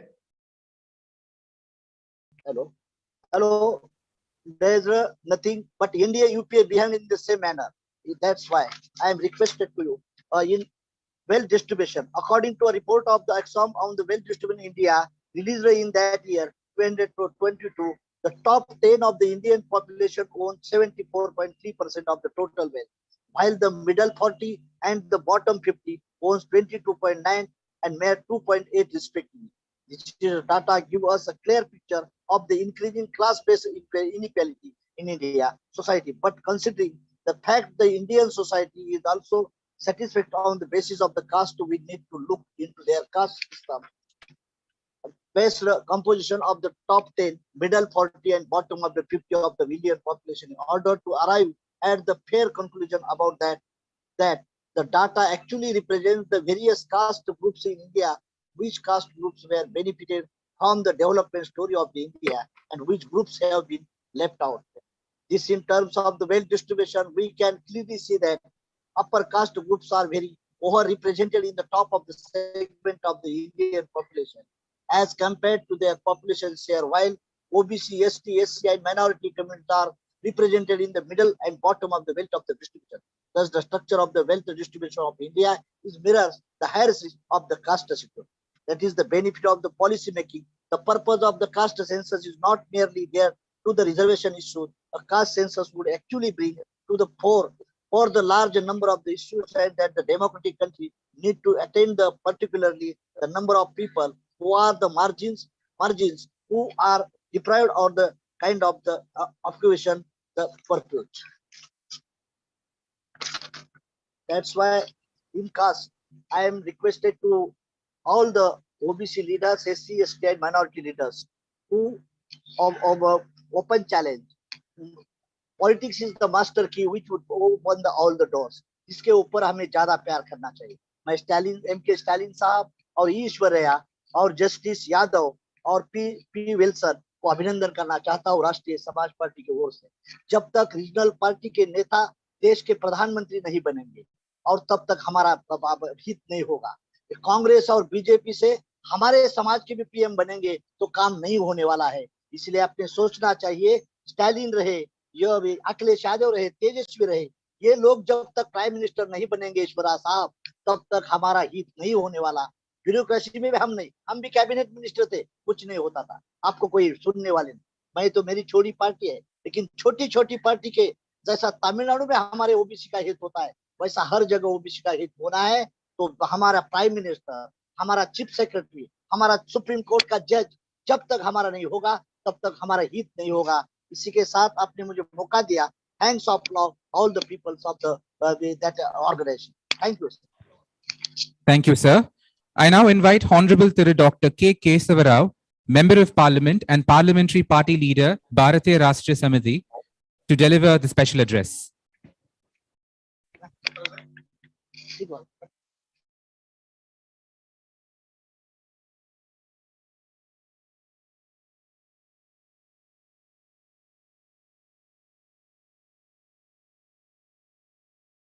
Anna, unmute, please kindly unmute Honorable Member of Parliament Kesava Rao ji. Unmute, please kindly. Am I now audible? And now we are audible. I must thank Mr. Chandraya first. for all this, because he is one of those, when he left the bench, we all thought when he wanted to join us in the movement, when we were all activists there, as students or the politicians or the legislators, we thought he would only cover the course, but he is now leading us in the movement. Anyhow, sir, this seminar, which is inspired by Mr. Stalin, as most of the speakers have said, is not enough. Seminars are not seminars. Webcasts are no webcasts. The condition of the VCs, the socially backward people, is same as it has ever been, and it will remain same. We need to ask that question as to why it is so. It is not the first time we are talking about the OBCs and talking about the poor in this manner. In a country like ours, in a nation, a multinational nation, which you call polarized society, it is not polarized society. It is some kind of, if people pardon me, it is a Brahminical order, because Varna order, of which you have reduced the entire society into, is one thing which has been divided into purity and also the pollution. And in the pollution, we have come into. Now we need to fight that pollution. We have been talking about this forever. Mr. Mole, who is here, whose presence I recognize, has written in his reform report all about it in the fourth volume. Now, why I'm saying this is, we need to find out, we have reservations, affirmative action, we have education, whether it is progressive one or revivalist one, is for you to decide. Because if I say I'm a critic of the education system, so is the education policy. So apart from that, we have the so-called schemes which my friend Derek has rolled out. All these are, in spite of all that, why is our condition is so bad as it has ever been? This has to be found out. And I represent as a constituency, let us say all of us represent a constituency where the majority, according to you, is OBCs. Is of the OBCs, SCs, STs, minorities, and others. Why is that you are not getting elected? Why is that only the Reddy Saab or the Brahmin Saab or the Kamba Saab or the Velba Saab is getting elected? So this has to be found. That is why when we talk about education, I said, don't say use education for awareness sake. Use education for motivation sake.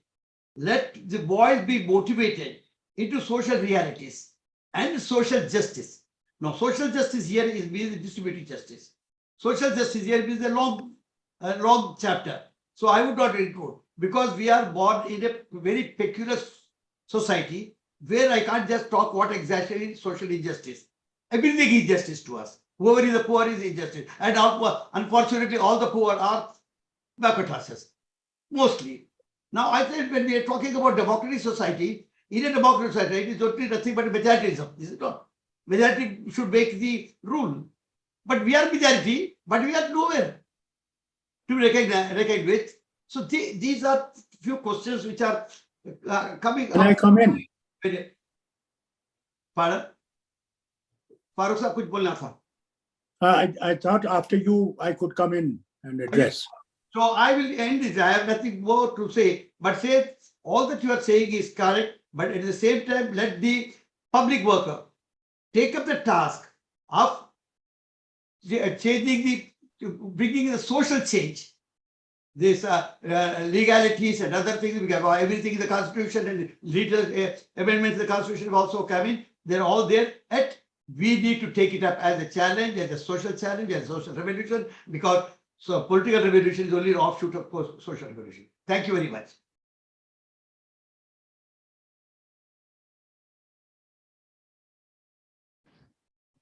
Thank you, sir. I now invite Honorable Mr. Farooq Abdullah, Member of Parliament and President of the Jammu and Kashmir National Conference, to address the gathering.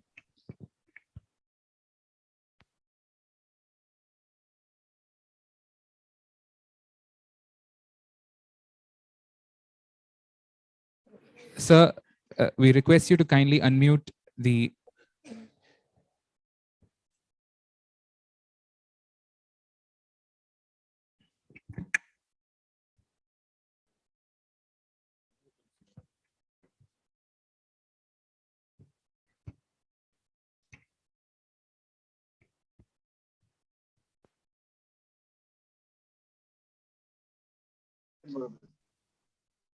Sir, honourable mister Farooq Abdullah साहब, kindly unmute, कृपया आप unmute करिए,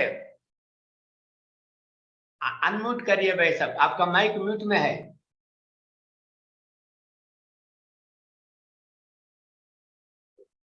mute में है भाई साहब।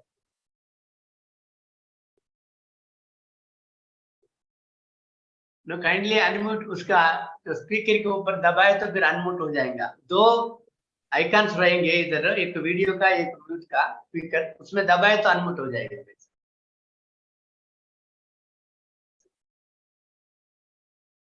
नहीं, नहीं हुआ अभी, नीचे रहता भाई साहब।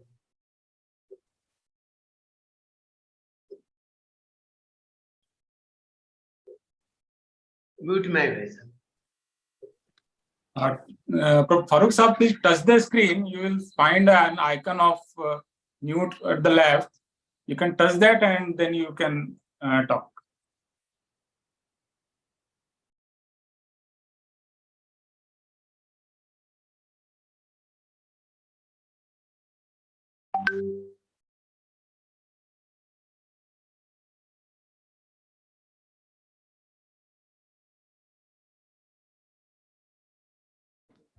Since we have some technical issues, I request the Honorable Sanjay Singh, Member of Parliament, Aam Aadmi Party, to deliver the special address.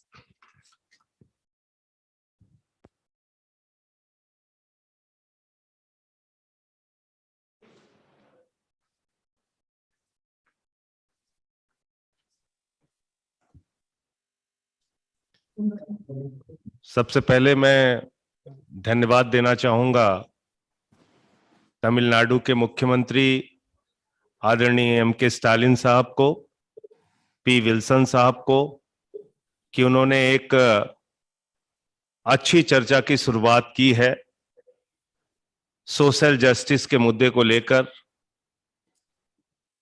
आज जिस विषय पे हम लोग चर्चा कर रहे हैं, इसकी वर्षों से लड़ाई चली आ रही।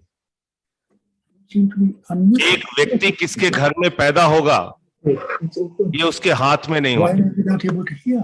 एक व्यक्ति किस जाति में पैदा होगा ये उसके हाथ में नहीं होता। जब वो बड़ा हो जाता है, समझदार हो जाता है, तो उसको बताया जाता है कि आप अछूत हो।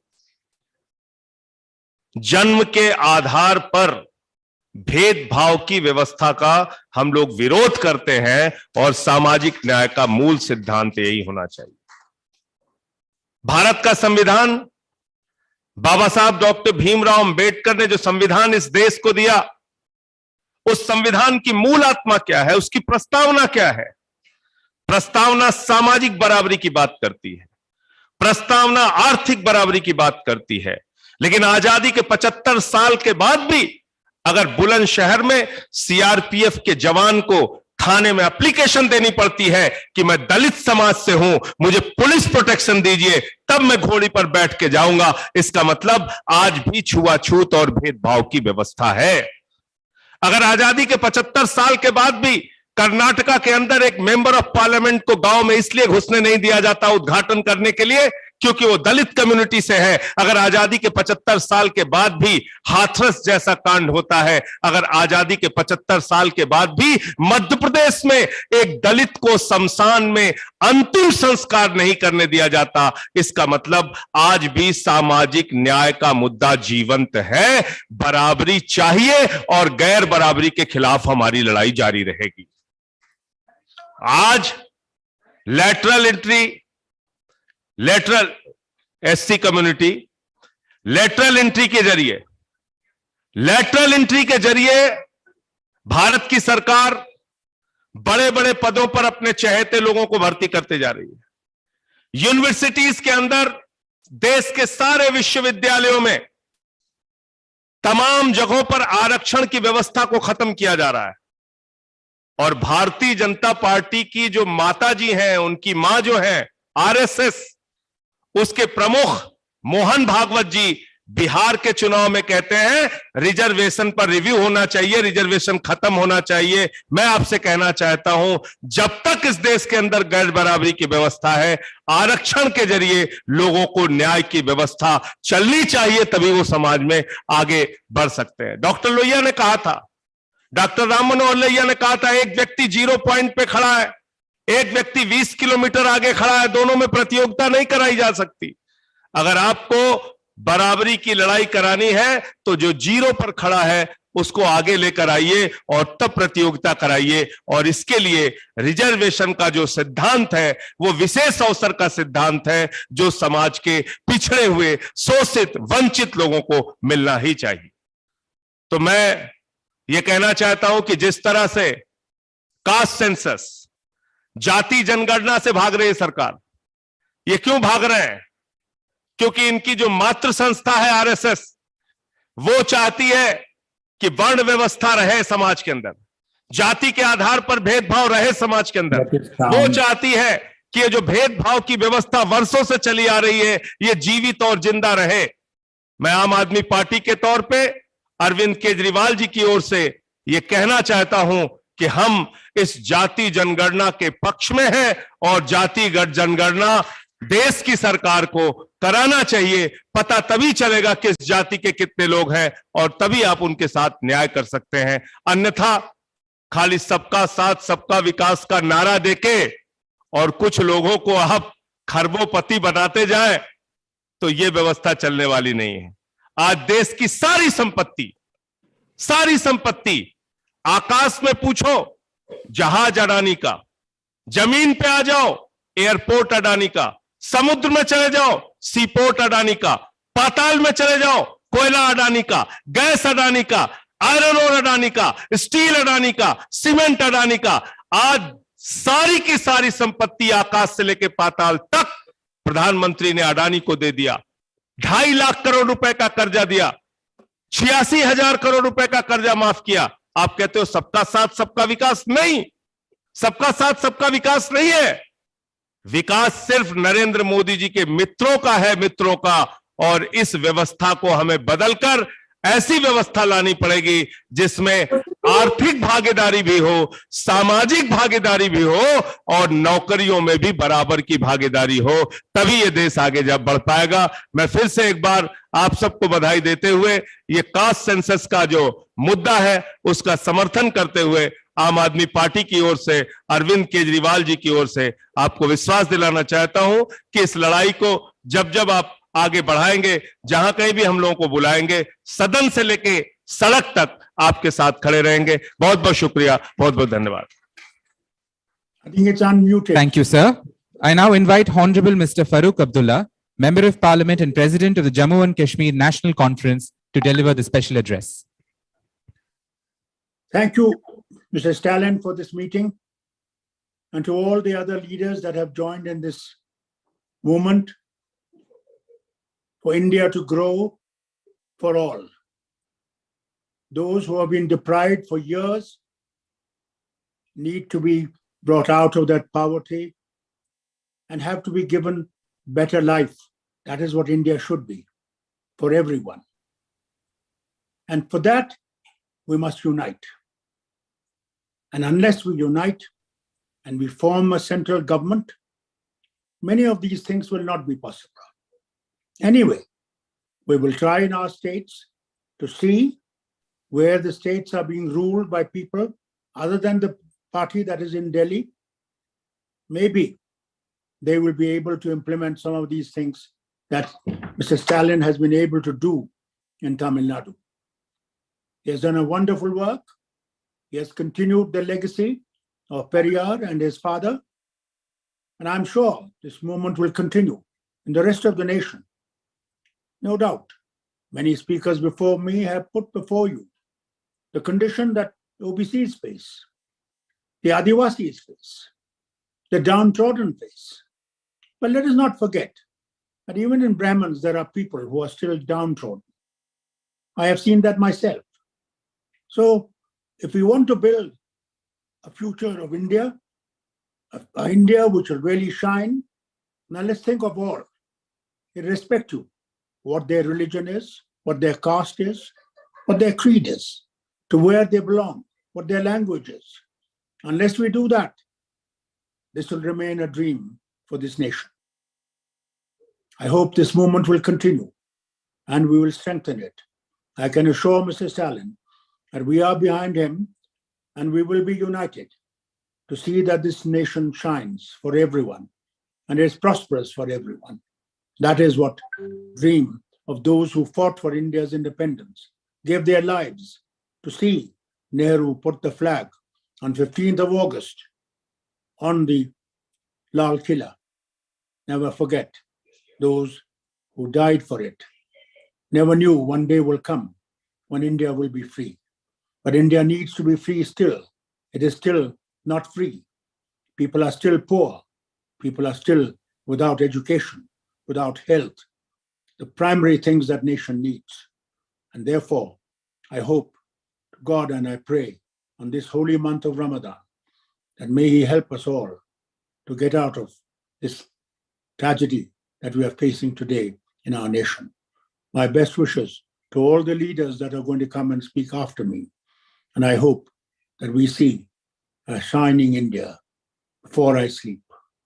I hope that day comes and we can all together look at India as a nation that can be a beacon of light for the rest of the world. God bless you all, and God bless Tamil Nadu and its Chief Minister and its people for the movement forward. Thank you. Thank you, sir. I now invite Honorable Mr. Sitaram Yechuri, former Member of Parliament and General Secretary of the Communist Party of India, Marxist, to deliver his special address.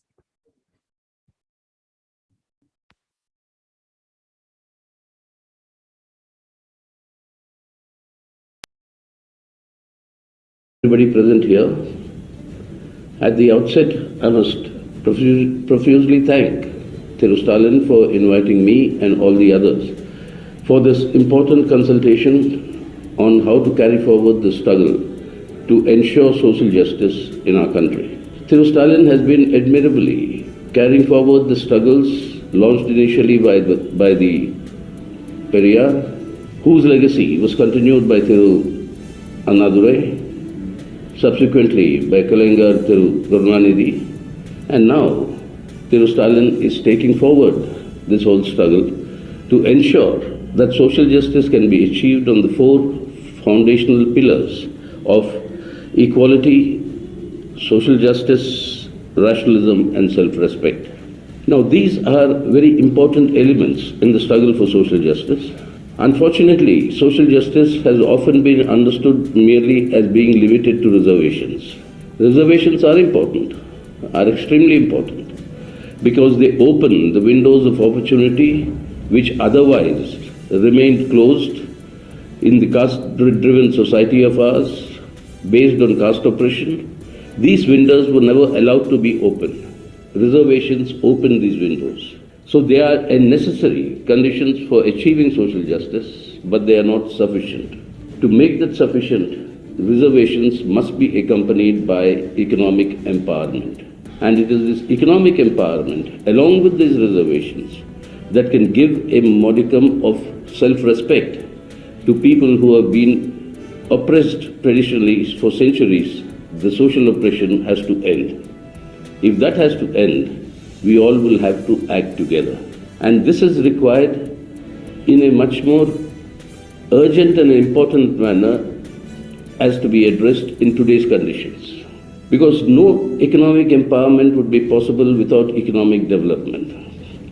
And economic development cannot be confined only to the few at the top, while the rest of the population gets immiserized.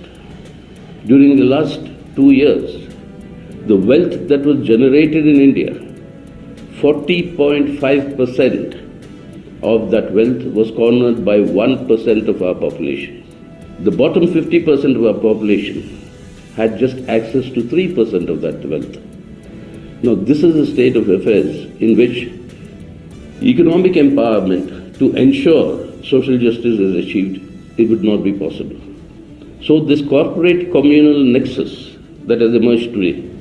That has to be fought, and the bigotry that is associated with it, based on very clear-cut communal polarization, that today is actually creating different categories of citizens in India. Reservations were also granted after the Sachar Committee report for Muslims who could be categorized as OBCs. Now, in the state of Karnataka, the BJP government has annulled the classification of Muslims as OBCs, while it remains for Jains and Sikhs and other minority religions, but for Muslims it has been annulled. So this sort of a atmosphere of bigotry, where hatred and poisonous treatment of a particular minority, whether it's Muslims or Christians, if this sort of a situation is not controlled and this hatred is not eliminated, social justice will be a very, very distant goal. And we seem to be moving further away unless we combat this communal corporate nexus that has come to rule the country today. And in that connection, it is important that all of us who are assembled here must come together to ensure that the foundational pillars of India's constitution, these foundational pillars, that is secular democracy, economic sovereignty, social justice and federalism, are protected, safeguarded and strengthened in the days to come. Therefore, this is a very important initiative undertaken by Thiru Stalin and the DMK, and to implement this at the national level, given the plurality in our country, the diversities in our country, it is necessary that in every region and state the peculiar conditions must be properly studied, so that for this common objective of advancing the cause of social justice, we can all unite properly. And that is why today self-respect is one of the major issues involved. Just a couple of days ago, we observed the Vaikam Satyagraha, the historic Vaikam Satyagraha entering its 100th year. A Satyagraha that was led, saw the participation of Mahatma Gandhi, which saw the Periyar going to Kerala, going to Vaikam, which saw Sri Narayan Guru participating in that Satyagraha. And after more than 600 days of the Satyagraha, finally, the first step of winning the battle for social justice was undertaken in the country. So therefore, today we must carry forward that struggle. We have moved forward, but we have to move much more ahead. And to carry forward that struggle, I think all of us will have to come together to ensure the Indian Constitution and democracy are preserved, and on that basis, the struggle for social justice advances. I'm sure everybody here will make their contributions in order to carry this struggle forward. And I wish Thiru Stalin and the DMK to take this initiative even further and to strengthen this movement for social justice by combating the communal corporate nexus and ending bigotry in our country, so that we all can live as human beings first, and then with our different labels of our religion, of our caste, whatever the other labels are, identities are, but we are first above all human beings. And that is why I think this is an important struggle, and I wish success to carry forward this struggle for all of us who are part of this struggle for social justice. Thank you. Thank you very much. Thank you, sir. I now invite Honorable Mr. D. Raja, former Member of Parliament and General Secretary of the Communist Party of India, to deliver his special address.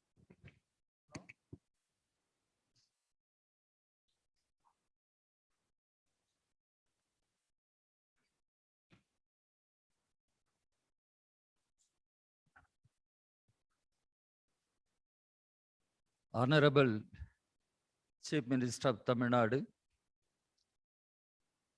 my very beloved brother, Mr. Stalin, leaders of various political parties and social movements, friends, comrades,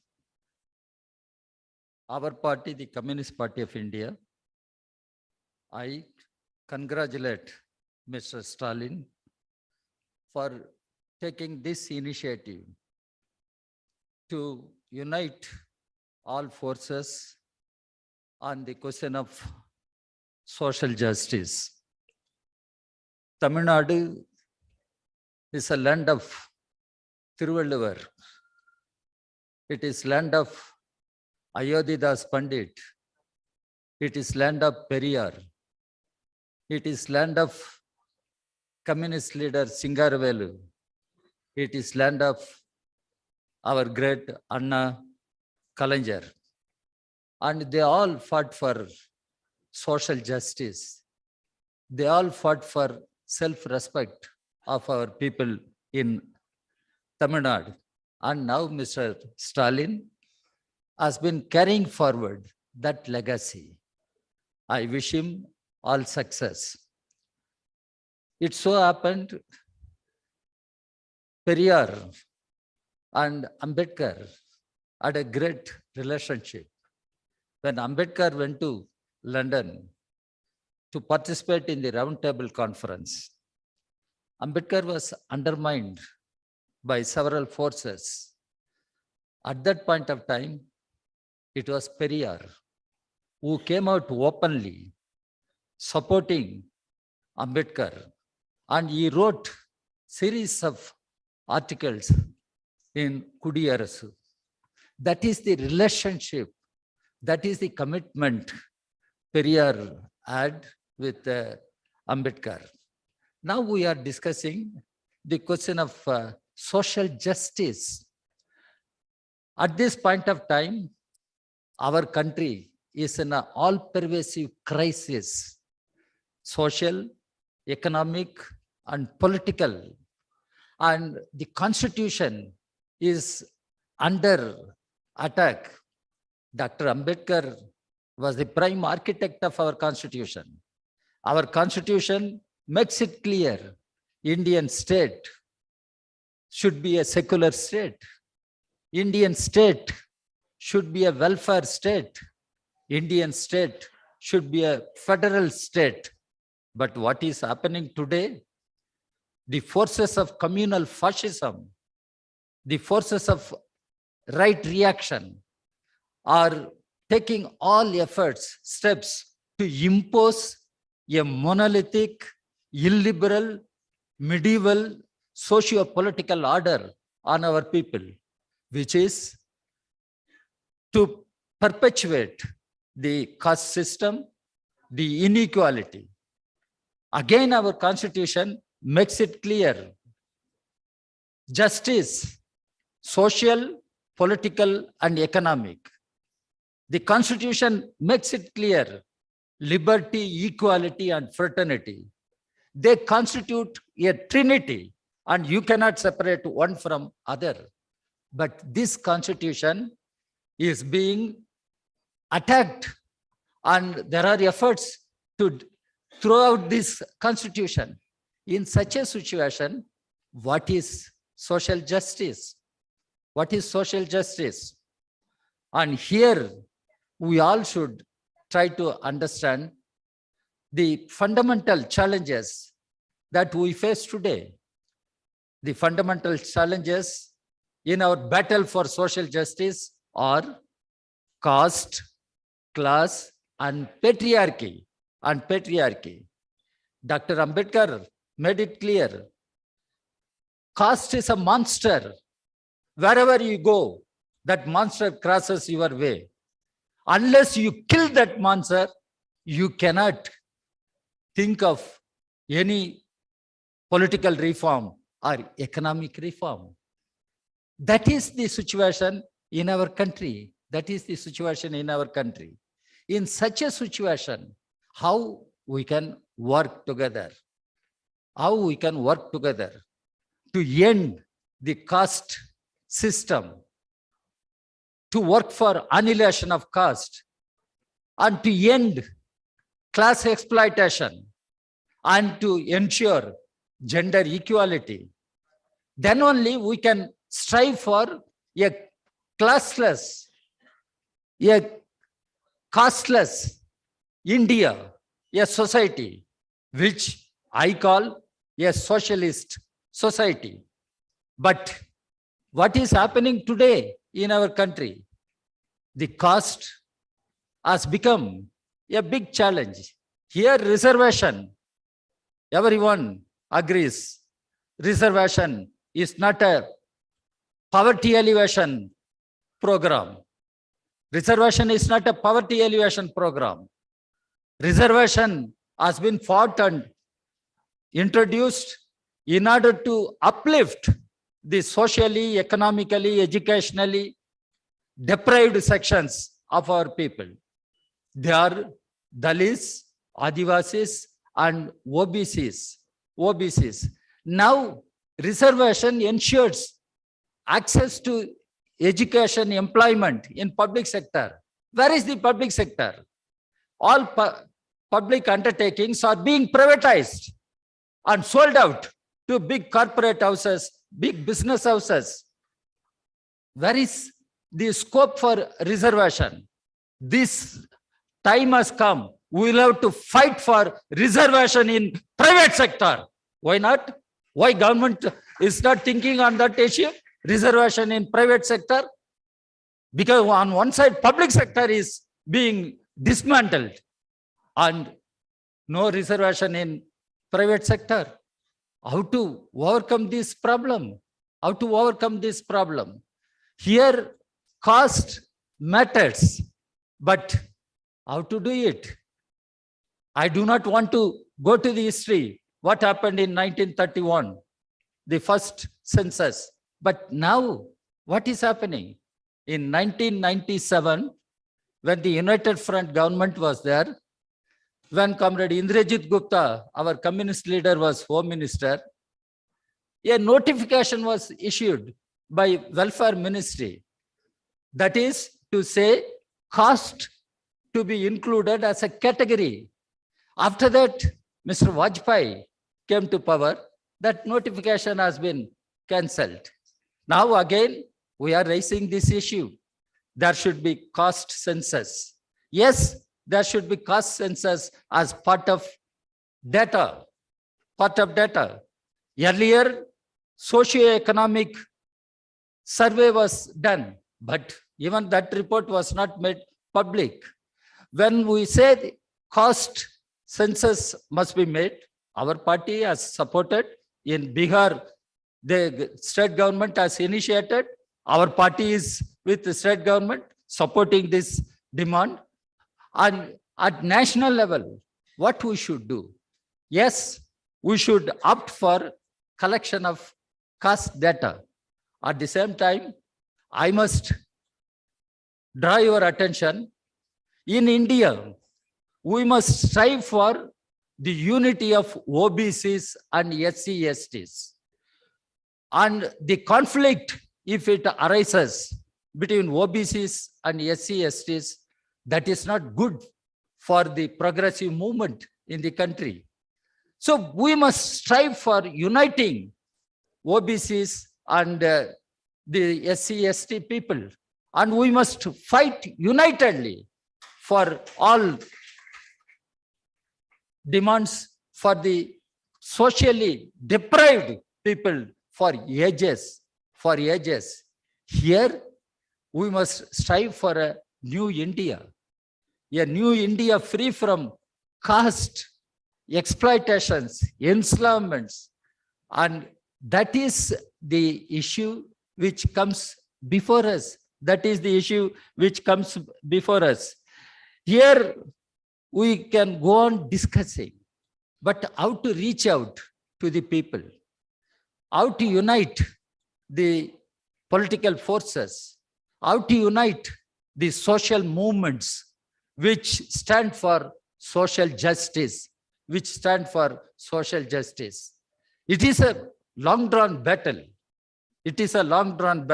But we will have to wage this battle, and we will have to fight and win this battle, because there are the right-wing forces, communal fascist forces. They think they can take the whole country for granted, political parties for granted. Now, we need to save the nation. We need to save the constitution. We need to save the interests, the rights of socially deprived sections of our society, the OBCs, SC, ST. How to do it? That is the challenge before us.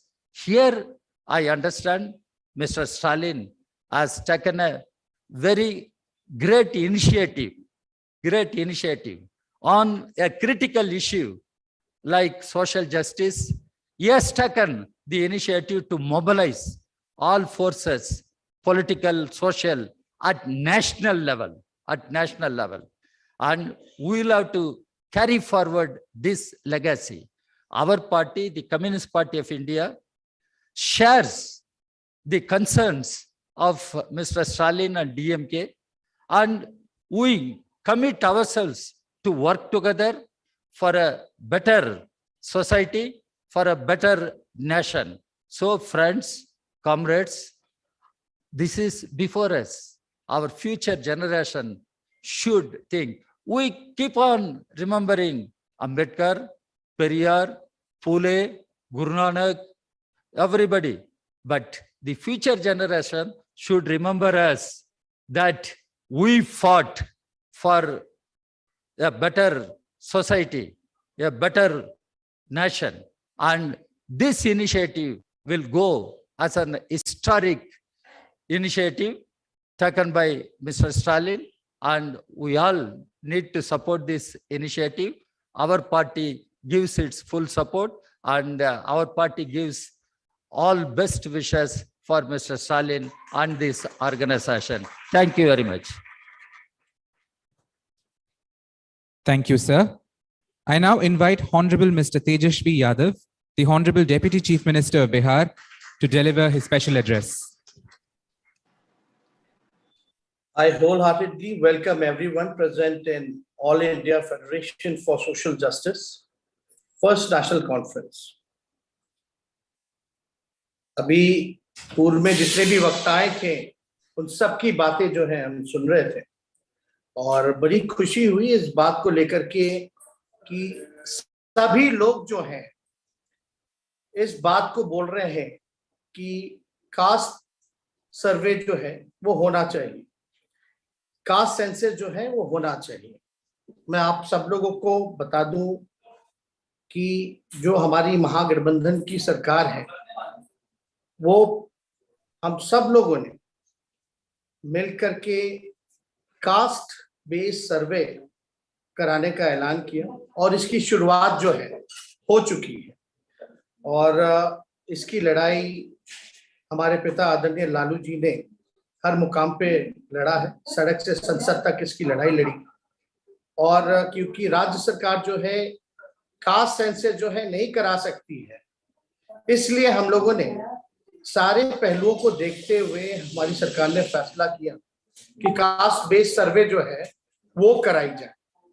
तो इसकी शुरुआत हो चुकी है, और जैसा आप लोग सब लोग जानते हैं कि सामाजिक न्याय, सोशल जस्टिस के लिए पेरियार साहब, अन्ना जी, करुणानिधि जी, कर्पूरी ठाकुर जी और हमारे पिता ने संघर्ष किया। कई मुकाम माइलस्टोन्स जो हैं हम लोगों ने लागू जो है हम लोगों ने पाया है, मुकाम जो है पाए हैं, और भी हम लोगों का कई संघर्ष करने की जरूरत है, और काफी चीजें मुकाम पाना, हासिल करना अभी बाकी है। और अभी हेमंत सोरेन साहब यहाँ बैठे हुए हैं। हम सब लोग को एक कलेक्टिव कंसर्न है कि जो भी विपक्षी दल है या कांग्रेस प्रदेश शासित राज्य है, वहाँ 27% रिजर्वेशन, 27% रिजर्वेशन हम लोगों को राज्य सरकार को करना चाहिए। लेकिन चिंता इस बात की होती है कि जब छत्तीसगढ़ की सरकार 27% ओबीसी के लिए रिजर्वेशन लाती है, और झारखंड सरकार जब 27% की रिजर्वेशन लाती है, तो वहां के गवर्नर साहब जो हैं दोनों प्रदेशों के, वो रोक लेते हैं। इसका स्पष्ट मानना यह है कि इशारा कहीं और से होता है। और मैं फारूक अब्दुल्ला जी की बात से टोटल सहमत हूं कि जब तक सत्ता में, दिल्ली के सत्ता में जो लोग काबिज हैं, जिनकी विचारधारा जो है आरएसएस की है, और जब तक उनको हटाया नहीं जाएगा, सत्ता से बेदखल नहीं किया जाएगा, तब तक हम लोगों को पिछड़ों का, गरीबों का अधिकार नहीं मिलेगा। और इसके लिए हम सब लोगों को लड़ाई लड़ने की जरूरत है। अपने अपने ईगोज को दूर रख करके, एक हो करके लड़ाई जो है वो लड़ना चाहिए।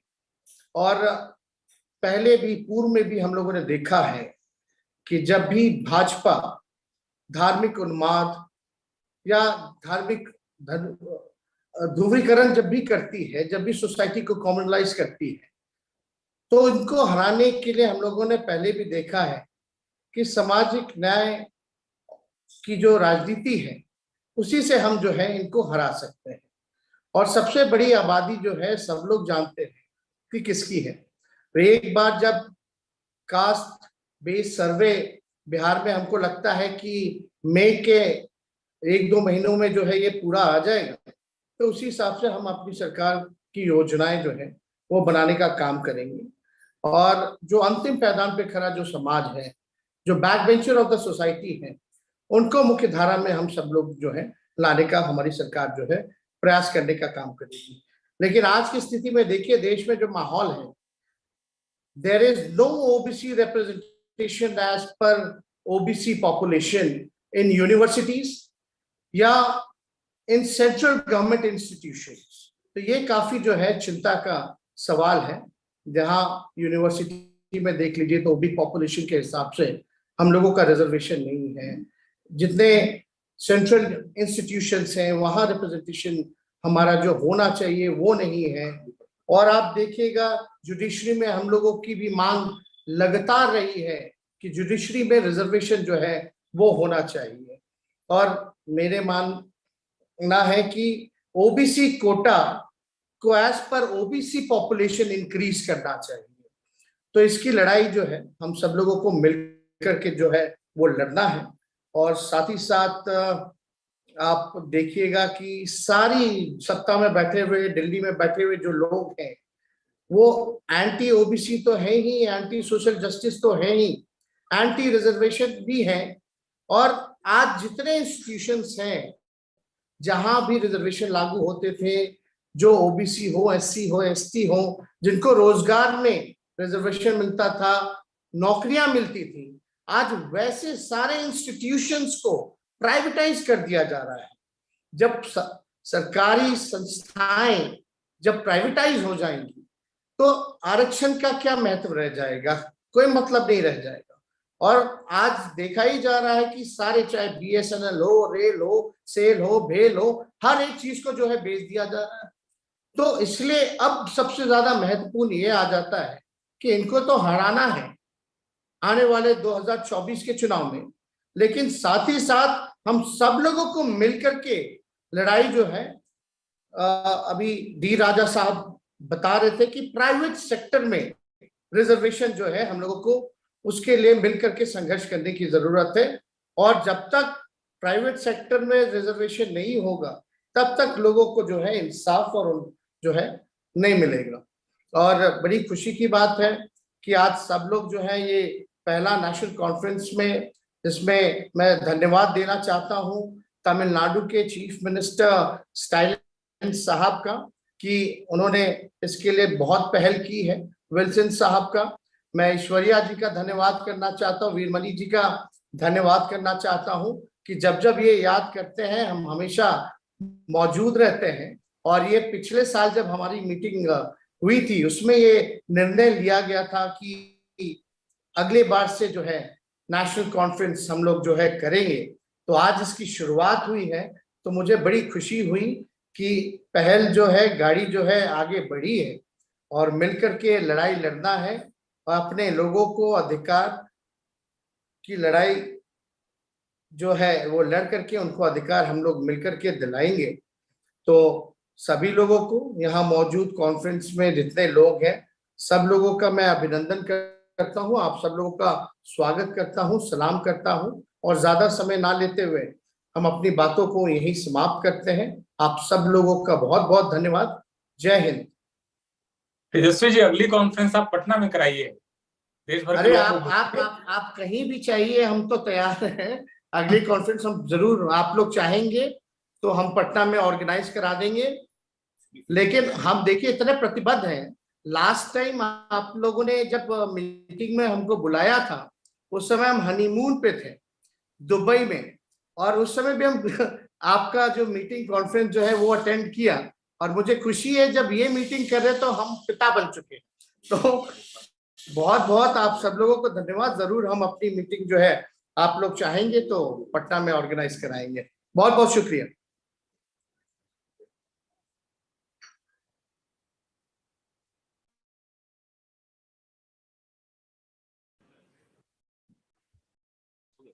Thank you, sir.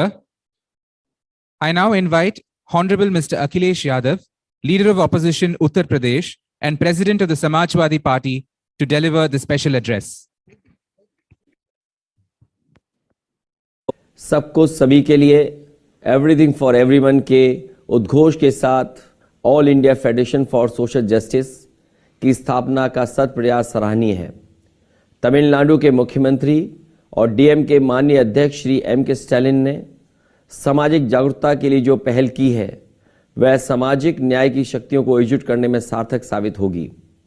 दक्षिण भारत में श्री पेरियार ने जिस सामाजिक आंदोलन की अलग जगाई, उससे अछूता उत्तर भारत भी नहीं रहा था। तमिलनाडु के तत्कालीन मुख्यमंत्री श्री करुणानिधि और उत्तर प्रदेश के तत्कालीन मुख्यमंत्री श्री मुलायम सिंह यादव की भी मुलाकात हुई थी। उन नेताओं की भेंट का ऐतिहासिक और राजनीतिक महत्व कम नहीं आंका जाना चाहिए। डॉक्टर राम मनोहर लोहिया ने जिस सामाजिक न्याय की अनिवार्यता पर बल दिया था, समाजवादी पार्टी की उसके प्रति अटूट प्रतिबद्धता रही है। डॉक्टर लोहिया ने पिछड़ों के लिए संसोपा ने बांधी गांठ, पिछड़े पावे 100 में 60 की सामाजिक व्यवस्था के साथ ही विशेष अवसर के सिद्धांत का भी प्रतिपादन किया था, जो संविधान में आरक्षण का आधार बना। समाजवादी पार्टी समानता, सामाजिक न्याय तथा आत्मसम्मान के लिए लड़ाई में हर कदम पर सहभाग के लिए प्रतिबद्ध है। स्मरणीय है कि समाजवादी पार्टी ने पूर्व रक्षा मंत्री तथा पूर्व मुख्यमंत्री उत्तर प्रदेश नेताजी श्री मुलायम सिंह यादव के नेतृत्व में मंडल कमीशन की रिपोर्ट को लागू कराने के लिए लंबा आंदोलन चलाया था। हजारों समाजवादी कार्यकर्ताओं ने जेल यातनाएं सही, तब जाकर के मंडल कमीशन की रिपोर्ट लागू हो सकी। समाजवादी पार्टी सबके लिए हक और सम्मान चाहती है, इसलिए समाजवादी पार्टी का मानना है कि जब तक सामाजिक न्याय नहीं होगा तब तक न आर्थिक समानता आएगी और न ही सामाजिक गैरबराबरी का अंत होगा। समान अवसर और सम्मान के साथ सभी को जीने का अधिकार मिलना चाहिए। शोषण मुक्त समाज की स्थापना ही समाजवाद का ध्येय है। आज आवश्यकता है कि शोषणकारी व्यवस्था की समाप्ति और संपन्नता के प्रति के लिए सामाजिक न्याय की शक्तियां संगठित और सशक्त हों। इसके लिए परस्पर विमर्श, कार्यक्रम तथा संघर्ष का रास्ता ही बचता है।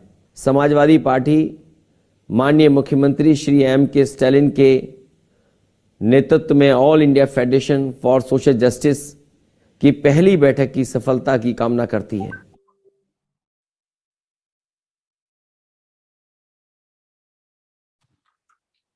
Thank you, sir. I now invite Dr. M. Veerappa Moily, former Chief Minister of Karnataka and former Union Minister of the Indian National Congress, to deliver the special address.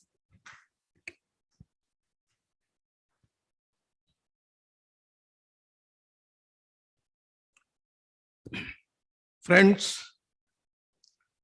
I'm highly grateful for the cordial invitation rendered to Indian National Congress by Sri M.K. Stalin to participate in the All India Federation for Social Justice. When I landed in the airport, our AICC President, Mr. Mallikarjuna Kharge, told me, rather directed me to proceed to the venue of this meeting and participate it. And communicate to this federation and all of you that Indian National Congress is with you to fight for all the social justice. Social change cannot be effected unless there is proper social justice. History of the many civilizations we found, including India, that people suffer, particularly OBC, SC, ST, they suffer from the long drawn feeling like Stockholm syndrome, where they suffer, they are exploited, and after some time, they just enjoy it. That is why that we need to liberate the OBCs and the SC, ST to enjoy the fruits of democracy. Our friend who spoke earlier, he said,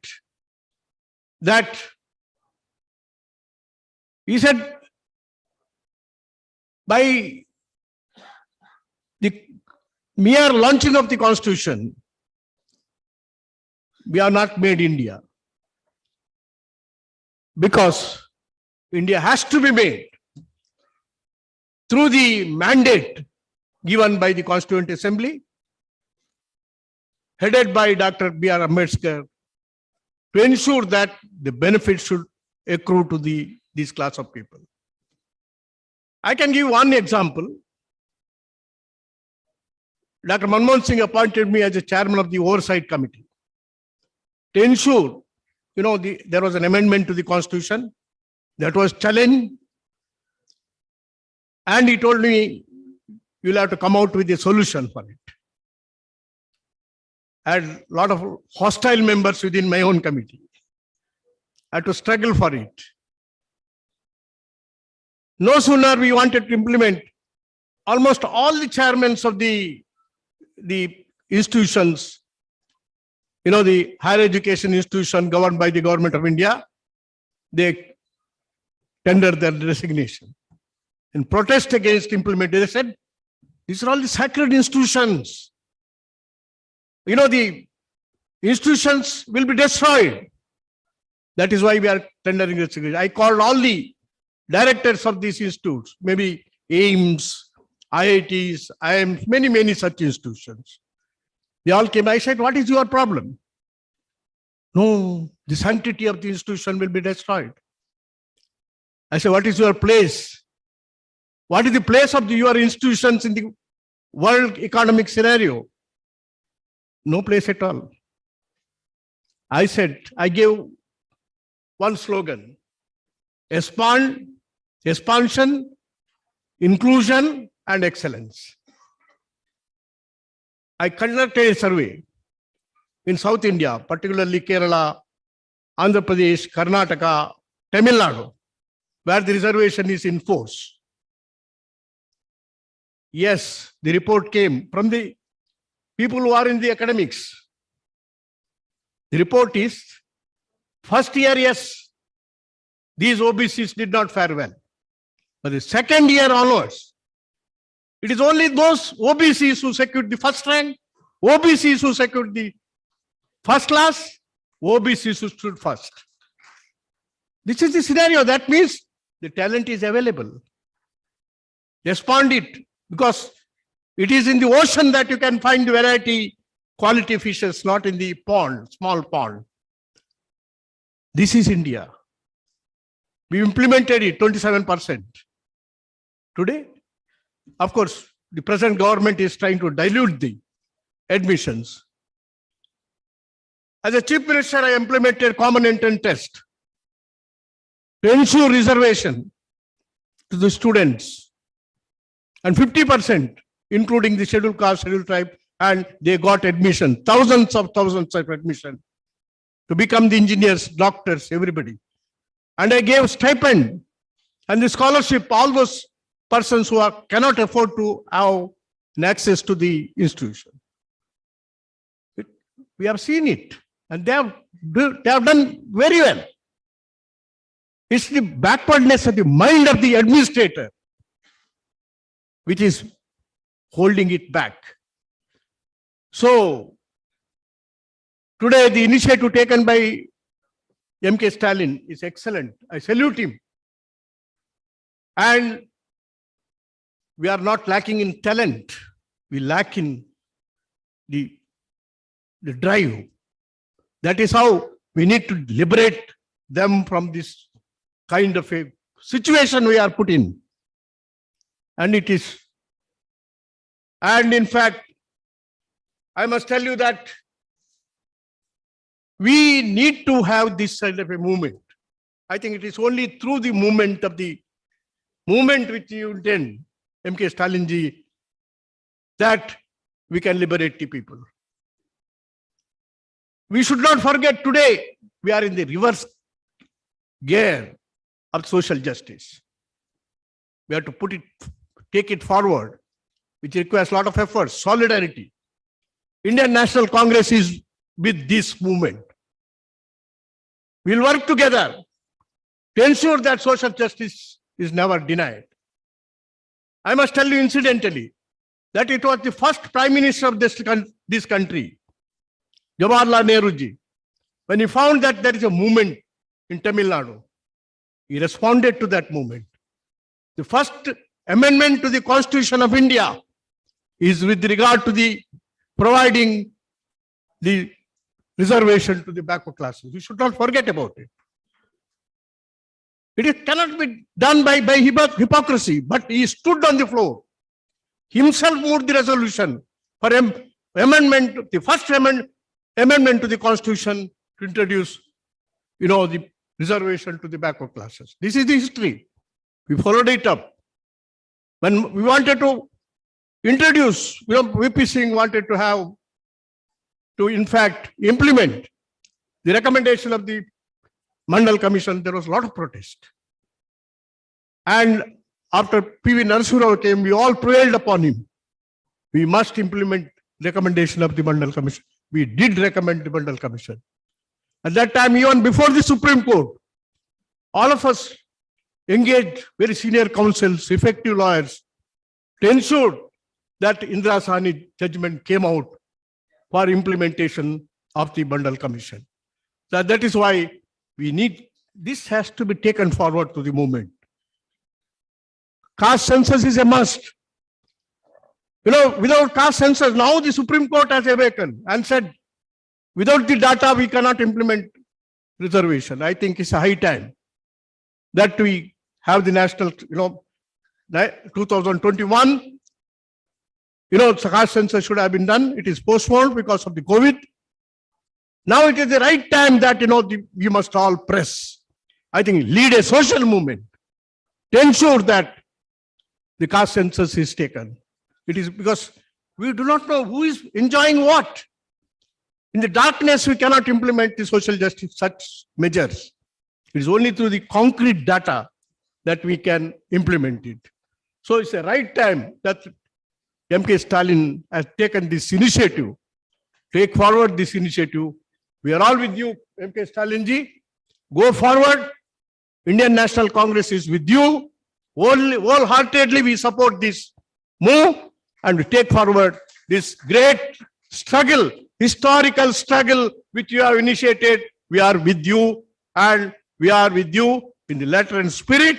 And in fact, we must show to the people that social capital, as many of you have read out the statistics, how the social capital is concentrating in few persons. Social capital should belong to the people of this country, and it is making the social capital, the expansion of the base of the social capital, then only this country's liberty can be protected, then only that awakening can help. We have a very bad legacy. Previous to independence, when we gained independence, our literacy rate was only 14%. That means to say, all these OBCs and SC/ST, they could not enter the Gurukulas, the temple premises where the schools are run. Britishers wanted to perpetuate that kind of a, philosophy of the society. and because they enjoyed it, because they are supported by them. I think the liberation has to take place. It is the education, number one. The education should, all kinds of education should reach out every citizen of this country, particularly OBC, SC, ST, so that they can liberate themselves. I think this is the struggle, this is the historic fight for which all of us join together, and each one should not take his own agenda. Let there be a wholesome agenda so that we'll succeed in this great historical struggle. Thank you very much. Thank you, sir. I now invite Honorable Mr. Ashok Gehlot, Chief Minister of Rajasthan, Indian National Congress, to deliver his special address. Respected MK Stalin ji, Hemant Soren ji, Chief Minister Jharkhand, Kani Modi ji, Tejaswini Yadav ji, Deputy Chief Minister Bihar, respected Virappa Moili ji, ex-Chief Minister Karnataka, D. Raja ji, Senior Leader CPI, Mr. Wilson ji, Member Parliament DMK. सबसे पहले मैं all India federation of social justice के organise करने पर मैं आपको बधाई देना चाहता हूँ। सामाजिक न्याय जो है सदियों से संघर्ष के लिए रहा है। SC, ST, OBC आज भी संघर्ष कर रही है। डॉक्टर अंबेडकर साहब ने बनाया कॉन्स्टिट्यूशन और कांग्रेस आजादी के पहले और बाद में लगातार संविधान के निर्माण में भूमिका अदा करी। उसके बावजूद भी आज भी महसूस करते हैं कि किस प्रकार से भेदभाव होता है। बहुत बड़ी समस्या है, SC, ST के सामने भी है। हम बात तो करते हैं इक्वलिटी की, परंतु उसके बावजूद भी आज भी जो अनटचेबिलिटी है वो भी इनह्यूमन है। और OBC वाले हैं, उनकी भी कई समस्याएं पैदा होती है जगह जगह पर। डॉक्टर मनमोहन सिंह जी के वक्त में और सोनिया गांधी जी के वक्त में जो ये कानून बने थे अधिकार देने के, एक कदम आगे बढ़े थे, जिसमें नरेगा के साथ में RTE, RTI, food security act बने थे। अभी मैंने आपको जान के खुशी होगी, प्रधानमंत्री मिस्टर नरेंद्र मोदी को मैंने पत्र लिखा है कि आपको एक कानून पूरे देश में लागू हो सोशल सिक्योरिटी का, पार्लियामेंट के अंदर बनना चाहिए। मैं उम्मीद करता हूँ कि आप सब इस पर दबाव डालेंगे केंद्र सरकार पर, जिससे कि सोशल सिक्योरिटी के लिए भी हमेशा के लिए, जैसे दुनिया के मुल्कों के अंदर है, कई राष्ट्र जो है वो सोशल सिक्योरिटी के अंतर्गत परिवारों को जितनी जरूरत होती है उसके अकॉर्डिंग टू उनको वीकली पैसा मिलता है। हमारे यहाँ पर डिफरेंट स्टेट डिफरेंट धनराशि जो देते हैं हम लोग, ओल्ड लोगों को भी, विडोज को भी और डिसेबल्ड को भी। तो कानून बन जाएगा तो सबको अधिकार मिल जाएगा सोशल सिक्योरिटी का। तो मैं समझता हूँ कि इसकी सबसे बड़ी आवश्यकता है। और जहाँ तक सवाल है कास्ट बेस्ड सर्वे का, 1931 में जो सर्वे हुआ था लास्ट सेंसस के रूप में, उसके बाद में कभी हुआ नहीं है। बिहार ने जो शुरू किया वो सर्वे है, सेंसस नहीं है।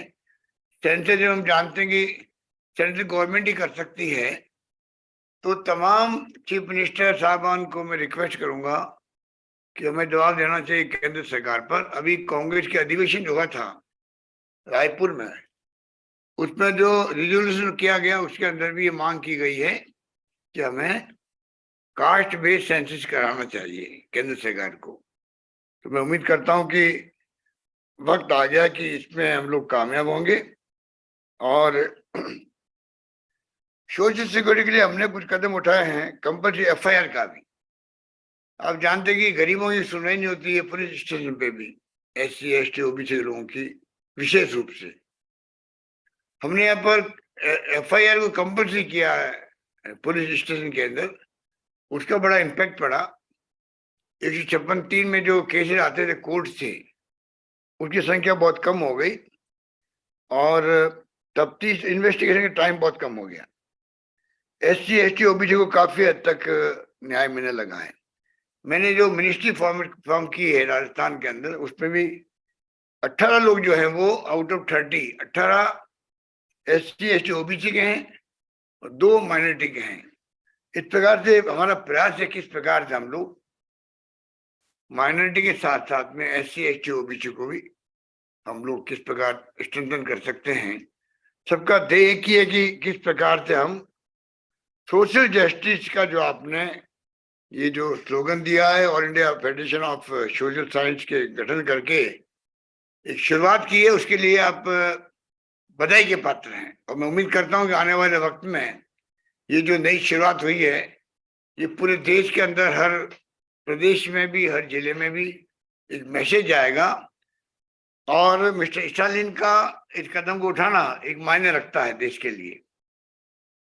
मैं समझता हूं कि हमारी कांग्रेस पार्टी भी अन्य पार्टी मिलकर के सोशल जस्टिस कैसे मिले हर व्यक्ति को, जो सपना डॉक्टर अम्बेडकर का भी था, कई नेताओं का भी था, कई महापुरुषों का भी था देश के अंदर, चाहे वो महाराष्ट्र के हो, तमिलनाडु के हों या देश के किसी भाग के हों, उन सबका सपना पूरा करने के लिए मिस्टर स्टालिन आपको मैं बहुत बहुत बधाई देना चाहता हूं और उम्मीद करता हूं कि आपका जो ये पहल किया आपने उसमें आपको सबका सहयोग मिलेगा। इस काम को हम लोग और मजबूती से आगे बढ़ा पाएंगे।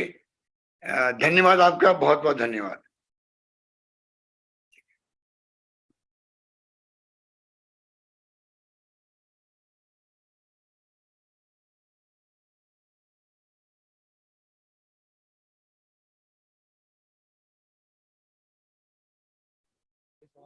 Thank you, sir. I now invite Honorable Mr. Thol Thirumavalavan, Member of Parliament, Tamil Nadu, and President of the Vidudalai Sirutaigal Katchi, to deliver his special address.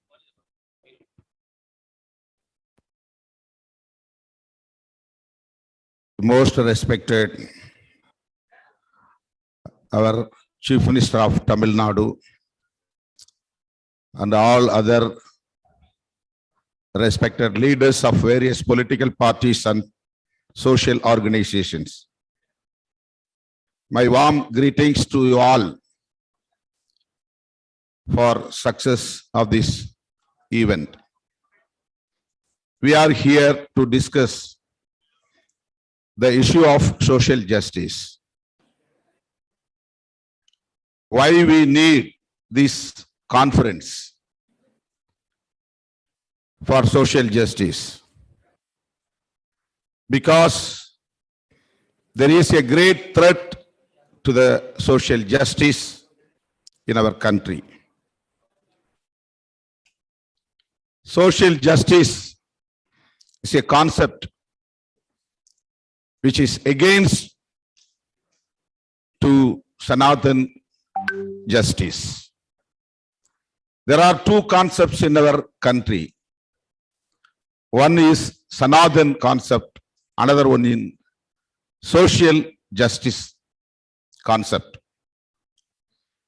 We are here to save social justice for equality. Social justice for equality. Sanatan justice for inequalities. So we have to consolidate all the democratic forces across the country to save the social justice, to save the constitution, to save our nation from the Sanatan forces. Social justice is an aspect, fundamental aspect of a democratic society that ensure equal opportunity, equal representation, equal rights for all citizens, irrespective of caste, creed, religion, or gender.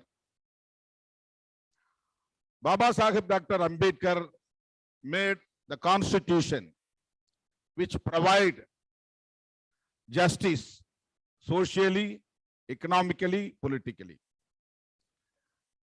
He has given priority to social justice in the constitution. If there is a threat to the social justice, it means there is a threat to the constitution.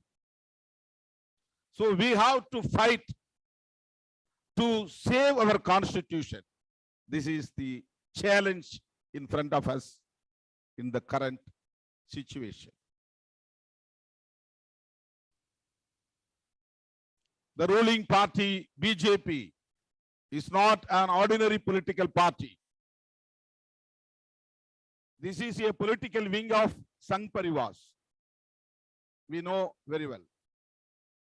Sangh Parivar's agenda is the agenda of BJP. Sangh Parivars are not for social justice at any cost. They will be against social justice. BJP government attempt to destroy the basic structure of the constitution. It is nothing but direct attack on social justice.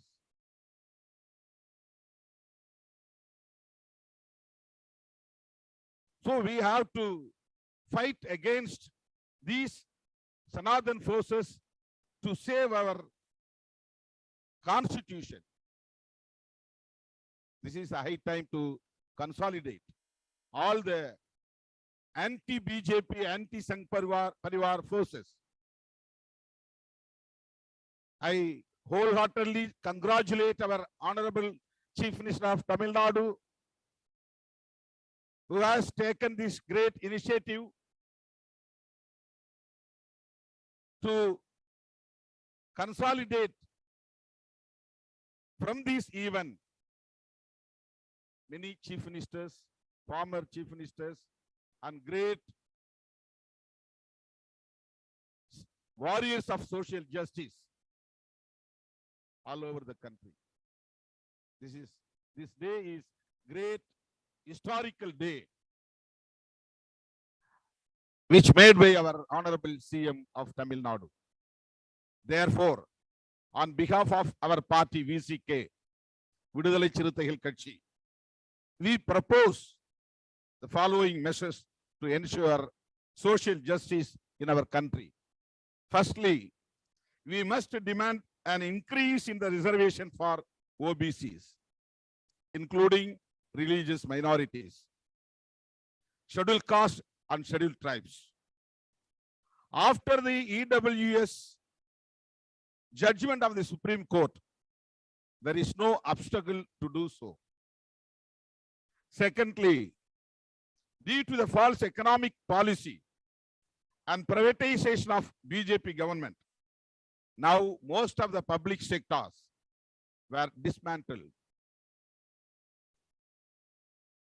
It is the private sector which provided employments to OBCs, minorities, and scheduled castes and scheduled tribes.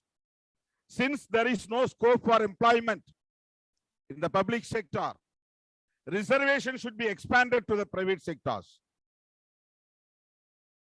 Our National General Secretary of CPI, Anand D. Raja, emphasized this demand, this issue. So on behalf of VCK, I would like to emphasize this issue. We should bring this issue as one of the top priority. Thirdly, we should make a demand caste census for ensuring the proportionate reservation based on population. And lastly, since Sanathan ideology is against women, we must intensify our fight for women's reservation. It will be the completeness of social justice. In conclusion, we must work towards safeguarding social justice in our country. Upholding the principles of social justice is essential to ensure equal representation, equal opportunity, and equal rights for all citizens. We will be there VCK. We will be there with you all forever to defeat Sanathan forces who are the enemies of social justice and the Constitution of India. Let's work together to save Constitution and save nation through safeguarding social justice. Thank you.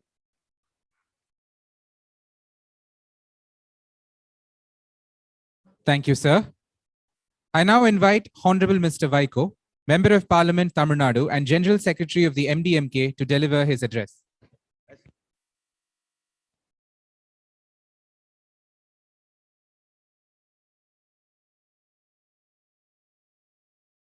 Great privilege to participate in the discussion, physical and virtual discussion of All India Federation for Social Justice, which was launched by our Honorable Chief Minister Dalapati Stalin, who is taking this state to the pinnacles of glory by his able administration and Dravida model governance.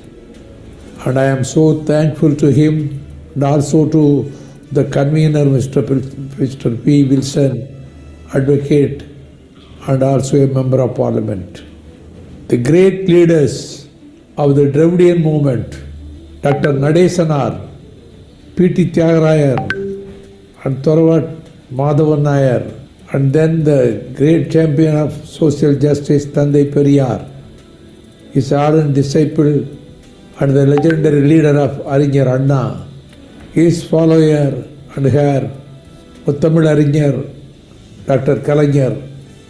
All these leaders have laid the foundation stone for a society to eradicate the inequalities, casteism and superstition, and by establishing an order comprising equality, social justice, rationalism and free speech. Mr. Stalin declared that everything for everyone. This concept was there in Sangam literature 2000 years ago. Yadum ure yavarum kelir. Every home is my home and everybody is my kith and kin. Dr. Kalaignar adopted a resolution when VP Singh lost his crown by implementing Mandal Commission, and also he innovated a new scheme, Samatvapuram, where persons belonging to all castes come and live together, sharing the common hall, community hall, common well, even common burial ground.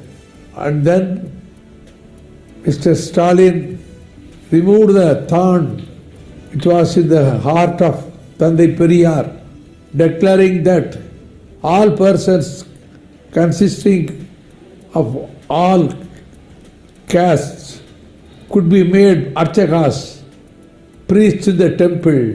So federation was established during the 74th Republic Day celebrations by the declaration of our Chief Minister, who is taking the torch towards social justice. Social justice is the concept of Dravidian movement. Social justice means DMK. DMK means social justice.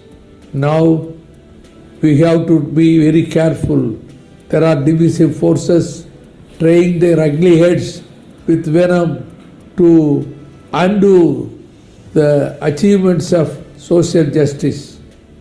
Let us march together, shoulder to shoulder, to fight against these ugly groups, and it is our duty to go together and to establish social justice. This federation will do this. Definitely it will be a success. We will be all part of it, part of this federation. Once again, I express my thanks to Mr. Stalin and Mr. P. Wilson.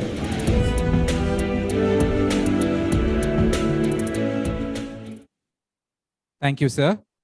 I now invite Asiriyar Dr. K. Veeramani, President of the Dravidar Kazhagam, Tamil Nadu, to deliver the special address.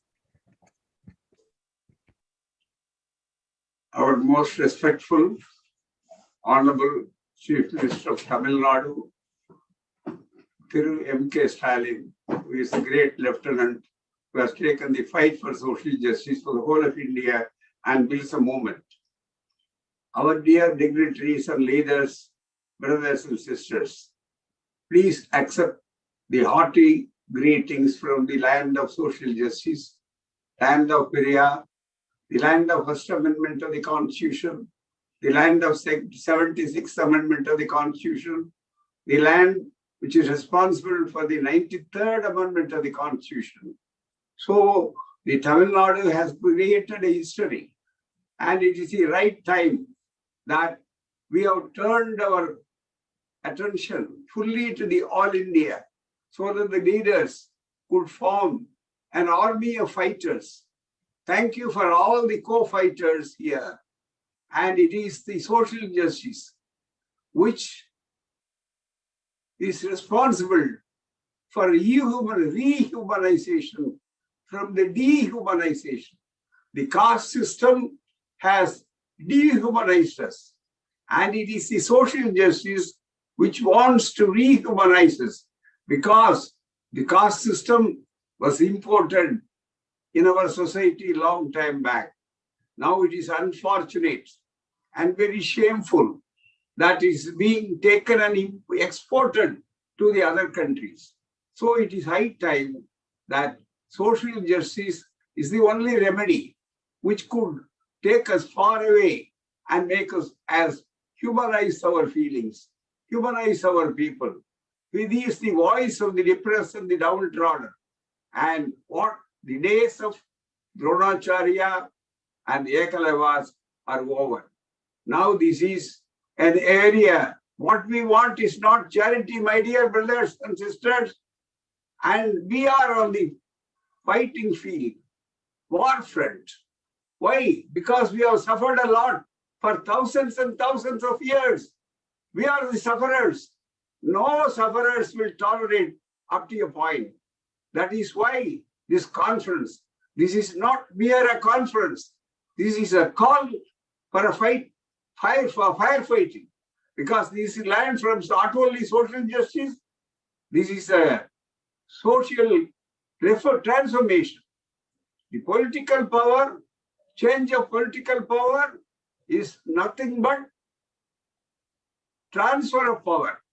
As Periyar has rightly said, Tandai Periyar, our mentor, has rightly pointed out, what we wanted and what we want is not mere political power transfer, a transformation of social power, transformation that is more important. How to do that? So let us all unite together. This is the right time this conference is being convened. I congratulate all those who have participated from all over India. This is a great call, the very right time. Let us all unite together. There may be differences, there may be discriminations, but we are all here to claim that we are one and indivisible. Our Dravidian principle is definitely the one thing, that is everything to everybody. In Tamil, long time back, the self-respect movement founder, Tandai Periyar has said, Anaivarkum Anaitum. That is everyone to everybody. That is the philosophy of social justice. That is why, how to get that social justice? Not by words, but by action. We will have to clear our people. And wholeheartedly, we must see how it is being thwarted. It was our great 1921, 22, 24, all these years, 28, we are the forefront. And that is why it was being challenged. That because of fight of Periyar, and we are able to bring that one here 69% was there. Where does the other states are there? Because not only it is 69% reservation for scheduled castes, for the OBCs, for the MBCs, all these things, but also another thing we must know that this is being very well protected by the 9th schedule of which is very contrary to other states, which is a very rare thing. That is why, because we have created a public opinion, we have created a public army, we have created a number of people who will sacrifice their life for the cause of social justice and the philosophy of social justice. That is why that days ought to be renewed. So we will have to come back to those days. Mere speeches won't do that. Let us create public opinion. Let us join together. National integration may be a political angle, but this is a great social integration. It's a need of the hour, need of the day. That is more important. That is why we have all come together today. And we thank profusely our Honorable Chief Minister and the great organizers who are here. How to unite in spite of all the differences. Unity in diversity, that may be a beautiful philosophy. How to translate into action? Our leader Periyar has suggested very simply, enlarge your areas of agreement.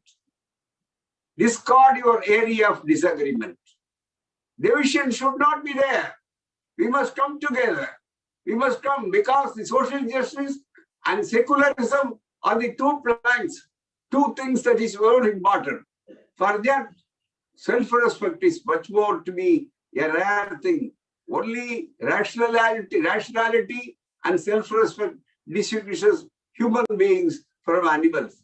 That is why social justice is the only thing we could always think of the remedy. My dear brothers and sisters, let us take a walk and we will have to take it further. I entirely agree with my previous speeches that the caste data must be secure. Unless and until that is there. And they say, oh, the caste, why you are renewing the caste and all these things? Have you abolished caste? In our constitution itself, there are 18 words, 18 times the caste is used. Only untouchability is abolished, not caste.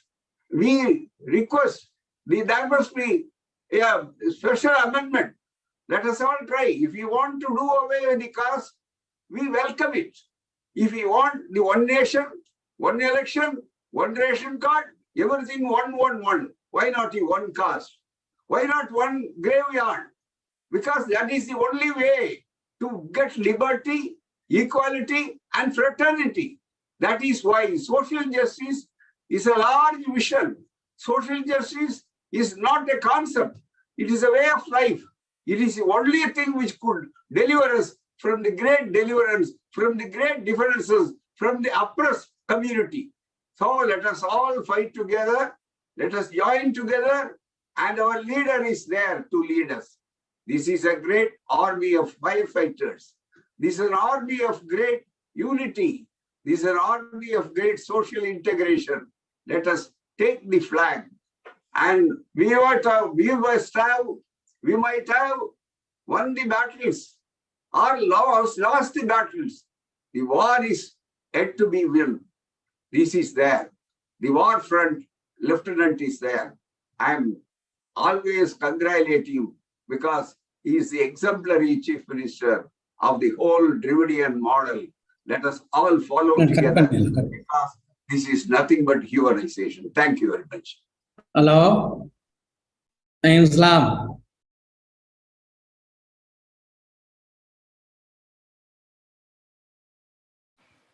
Thank you, sir. I now invite Honorable Mr. Hemant Soren, Chief Minister of Jharkhand and the Executive President of the Jharkhand Mukti Morcha, to address the gathering.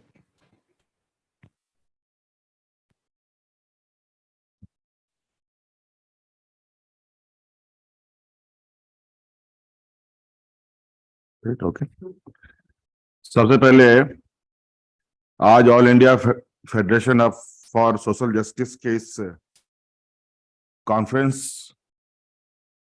को आयोजित करने के लिए Tamil Nadu CM और DM के chief honourable Thiru M के Stalin जी को मैं बहुत बहुत शुभकामनाएं और धन्यवाद देता हूं कि आज आपने सोशल जस्टिस के लिए इतने सारे महानुभावों को यहाँ हमारे साथ एक प्लेटफॉर्म पे लाके एक भव्य डिस्कशन किया है। आज इसमें गहलोत जी शामिल हुए हैं, तेजस्वी जी शामिल हुए हैं, आदरणीय सीताराम येचुरी जी भी आए, डी राजा साहब आए, अखिलेश भाई भी इन्होंने हिस्सा लिया, आदरणीय फारूक अब्दुल्ला जी ने भी हिस्सा लिया, मनोज सिंह जी ने भी लिया, मनोज झा जी ने भी लिया,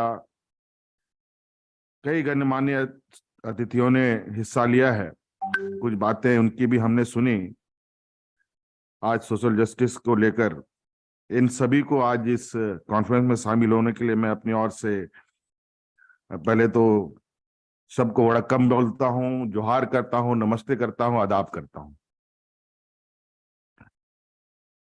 जब हम सोशल जस्टिस की बात करते हैं तो डेफिनेटली सीधे तौर पर एसटी, एससी, ओबीसी महिलाओं के संदर्भ में उनके हक अधिकारों की रक्षा को लेकर बातें उठती हैं।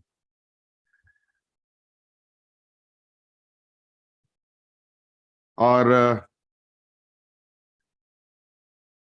कहीं ना कहीं ये सोशल जस्टिस आज हम लोगों का पॉलिसी का हिस्सा भी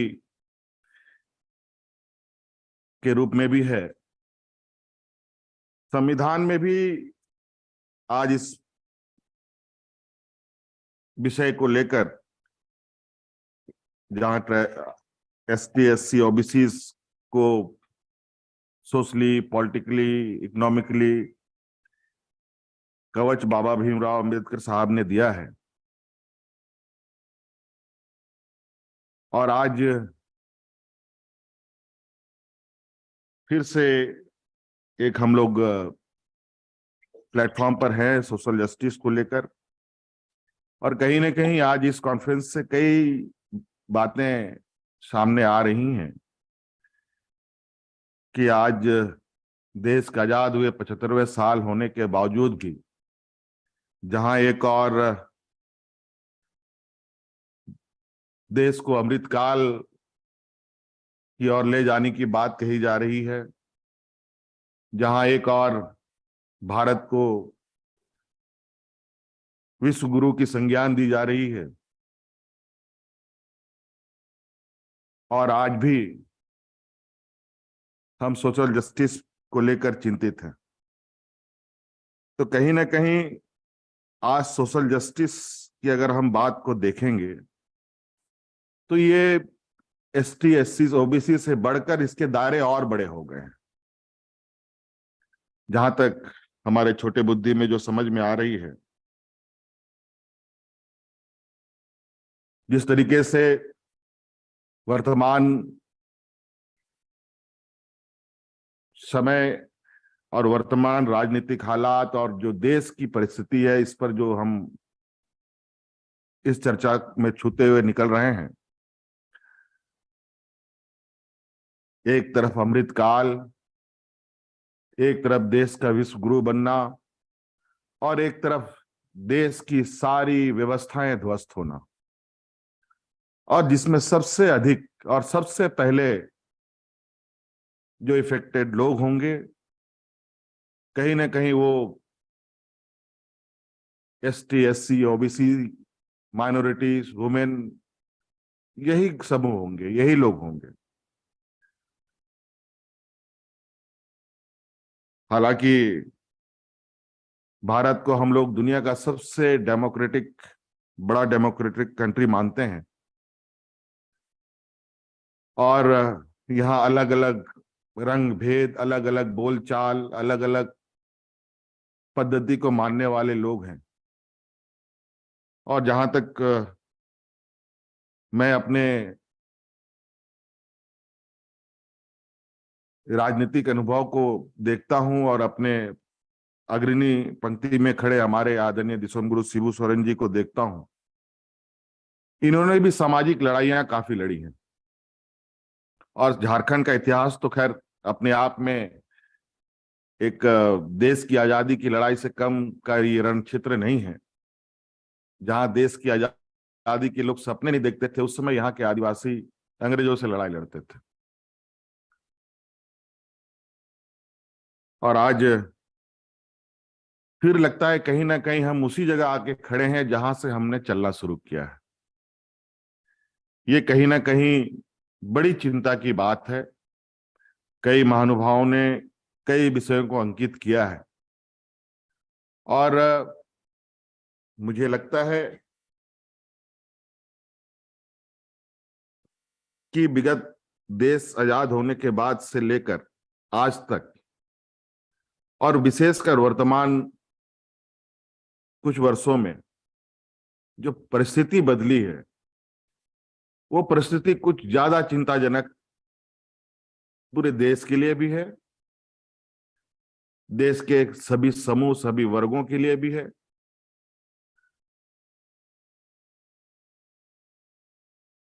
हम सब देख रहे हैं किस तरीके से देश की अर्थव्यवस्था चरमरा गई, किस तरीके से यहाँ के किसान, मजदूर और पढ़े लिखे नौजवान बेरोजगार हो रहे हैं, और किस तरीके से जो थोड़ी बहुत रोजगार उपलब्ध कराने वाली संस्थाएं हैं, उन सभी संस्थाओं को भी समाप्त किया जा रहा है।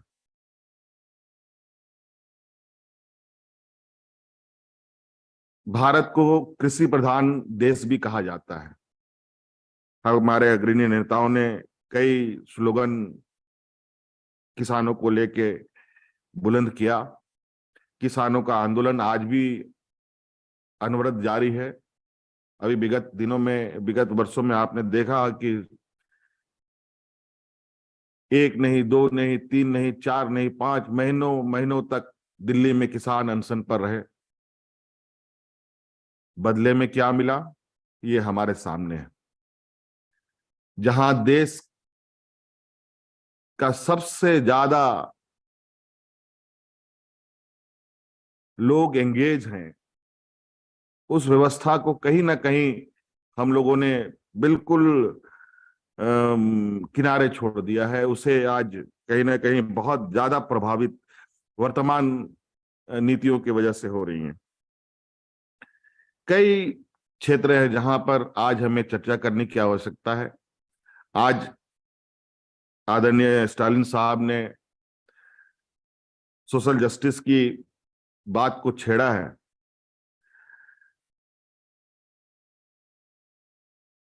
मुझे लगता है ये चर्चा हमारे चंद घंटों में के लिए नहीं, बल्कि एक लंबे समय के लिए होने की आवश्यकता है। क्योंकि कई बार सोशल जस्टिस को लोग एकत्रित हुए, कई बार कुछ अच्छे परिणाम भी आए, कई बार कुछ चिंता करने वाला परिणाम भी आया, लेकिन वर्तमान परिस्थिति कुछ ज्यादा ही गंभीर और चिंता का सवालों को लेकर खड़ा है। हमारी आने वाली पीढ़ी, हमारे नई जनरेशन के लिए अगर आज कोई ठोस कदम ना उठ पाया तो वो आने वाले पीढ़ी के लिए बहुत पेनफुल रहेगा। चाहे वो एग्रीकल्चर क्षेत्र में हो कोई, चाहे वो एजुकेटेड हमारे बच्चे ही क्यों ना हो। आज जहां ग्रामीण क्षेत्र के बच्चे सबसे अधिक नौकरियों में जाते थे, फौजियों में जाते थे, आर्मी रिक्रूटमेंट में जाते थे, लेकिन आर्मी रिक्रूटमेंट की क्या स्थिति हो गई आप सब लोगों ने देखा। थोड़ी बहुत हमारे ग्रामीण क्षेत्र के बच्चे जो कुछ पढ़ लेते थे तो रेलवे में नौकरी करते थे। रेलवे की क्या स्थिति रही वो आप सब लोगों के सामने। ऐसे कई चीजें आज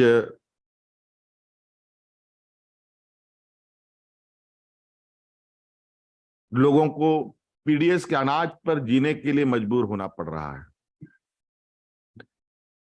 आज महंगाई की स्थिति इस हालत में है, लेकिन जिस तरीके से आज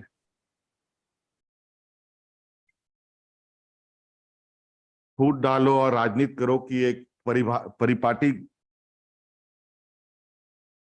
स्थापित हो रही है, ये हम सब लोगों के लिए चिंता की बात है।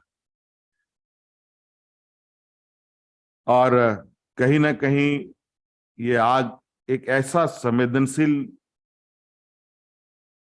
के साथ आगे बढ़ रहा है जो हमारे इस लोकतंत्र को एक ऐसे चौराहे पे लाके जाके खड़ा करेगा जहां हमें इस लोकतंत्र को बचाना बहुत मुश्किल होगा।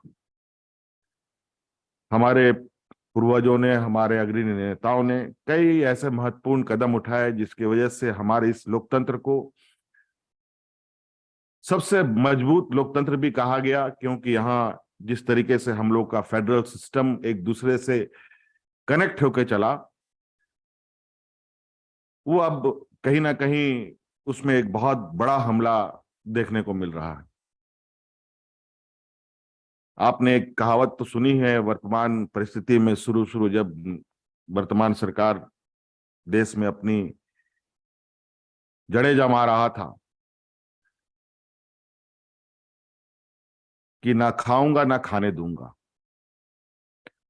बट अभी क्या चल रहा है, ना मैं कोई काम करूंगा ना किसी को कोई काम करने दूंगा, सबको परेशान करूंगा। आज ये बड़ा विचित्र स्थिति है। आज ओबीसी की बातें आई, हमारे स्टेट में तो जो स्थिति है, हमारे स्टेट का जो जन्म हुआ है एक आंदोलन का, ये उपज का ये राज है। और दुर्भाग्य से जो हमारे विपक्ष है, इन्हीं को ये 20 सालों तक स्टेट को रन करने का मौका मिला और इन लोगों ने बड़े तरीके से जो ओबीसी आरक्षण जिसकी बात करते हैं, रिजर्वेशन की बात कर रहे हैं, बढ़ाने की बात कर रहे हैं। यहां ऑलरेडी ओबीसी रिजर्वेशन बढ़ी हुई थी, इन लोगों ने बड़ी होशियारी से उन ओबीसी रिजर्वेशन को खत्म कर दिया। अभी हमने तमिलनाडु की ही सोच के आधार पर हमने कुछ यहाँ के, चूंकि हमारा state ST SC OBC dominated state है, तो हमने यहां पर भी कुछ रूल्स में बदलाव करने के लिए, इसको 9th शेड्यूल में ले जाने के लिए प्रपोजल बना करके केंद्र सरकार को भेजने का प्रयास किया, जहां ओबीसी के भी आरक्षण बढ़ने थे, जहां एसटी एससी के भी आरक्षण बढ़ने थे, जहां हमारे यहाँ के डोमिसाइल की उनकी भी एक आइडेंटिफिकेशन होने की बात थी। लेकिन समहाव महामहिम महोदय ने इसको आगे ना बढ़ाया और बल्कि उसको टर्न डाउन कर दिया। और इसके पहले भी अगर हम देखें, कर्नाटका में भी इसी तरीके से कुछ डिसीजंस लिए गए थे, जहां ओबीसी के आरक्षण को बढ़ाए गए और उसको केंद्र सरकार को भेजा गया। लेकिन हमारे राज्य में ऐसा नहीं हुआ, हमारे इस प्रपोजल को गवर्नर के द्वारा ही वापस कर दिया गया। तो कई ऐसी चीजें हैं जहां हमको लगता है कि पूरे जो लोकतांत्रिक व्यवस्था है हमारी, जो देश के अंदर, उसमें अलग अलग जगह अलग अलग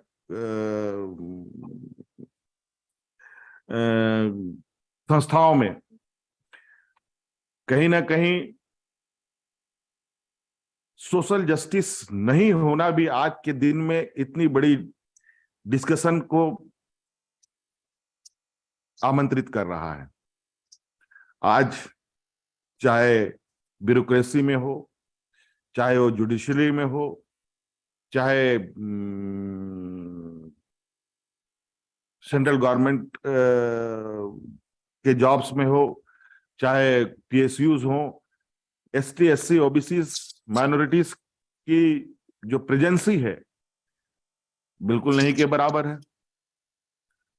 हालांकि संविधान में हमें इन समूहों को एक कवर्ड किया गया है, उनको रिजर्वेशन मिला है।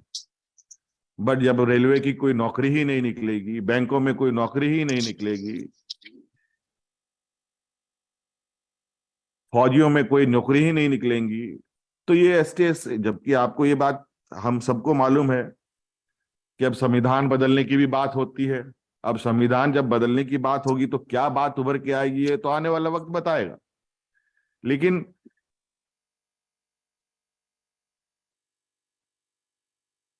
आज 75वें साल पर यह चर्चा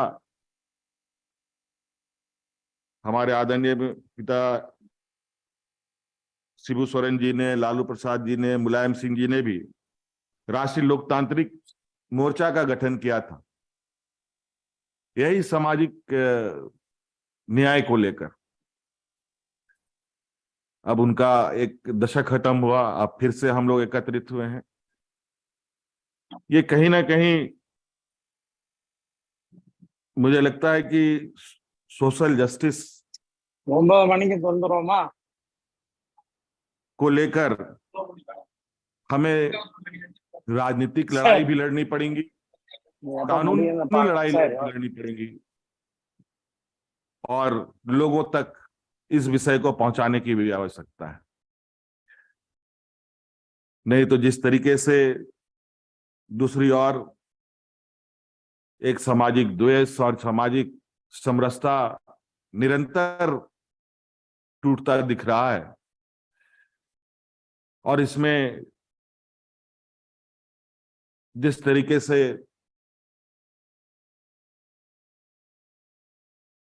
संवैधानिक ताकतों का दुरुपयोग हो रहा है, वो सबके लिए चिंता है। आज हम लोग राजनीतिक दल के रूप में हैं यहाँ, लेकिन इसके साथ साथ हमारे सामाजिक लोगों तक में भी ये चीजें हमें पहुंचाने की आवश्यकता है। और अगर ये बैलेंस नहीं बना, आज जिस तरीके से अमीरी और गरीबी में जो डिफरेंसेस हैं, अगर वो डिफरेंसेस कम नहीं हुए तो कल को बहुत ही ज्यादा हम देश को तकलीफ में देखेंगे और खुद भी उसमें शामिल रहेंगे। आज सभी महानुभावों ने बड़े अच्छे तरीके से बड़े महत्वपूर्ण बिंदुओं को भी टच किया है, काफी एग्रेसिवली भी टच किया है। मुझे लगता है कि ये प्लेटफॉर्म स्टालिन साहब ने जो शुरू किया है, ये बहुत ही आने वाला समय में एक महत्वपूर्ण कड़ी के रूप में सामने उभर के आ सकता है। इसके लिए हम सब लोगों को प्रयास करने की आवश्यकता है, और लड़ना और संघर्ष करना तो खैर हम लोगों ने, हमारे खून में है, और इससे कोई हम लोग पीछे कभी नहीं हटते, बशर्ते इसकी लड़ाई अब जिस तरीके से है, समय बीतता है, लड़ाई के तरीके भी बदलते हैं, उनके जो अलग अलग आइडियाज हैं उनको कैसे काउंटर किया जा सकता है। आज के दिन में जिस तरीके से सोशल साइट पर हो, मीडिया साइट के माध्यम से हो, या और अदर इंफॉर्मेशन सेंटर के माध्यम से हो, अगर सोशल जस्टिस की बातें आवाज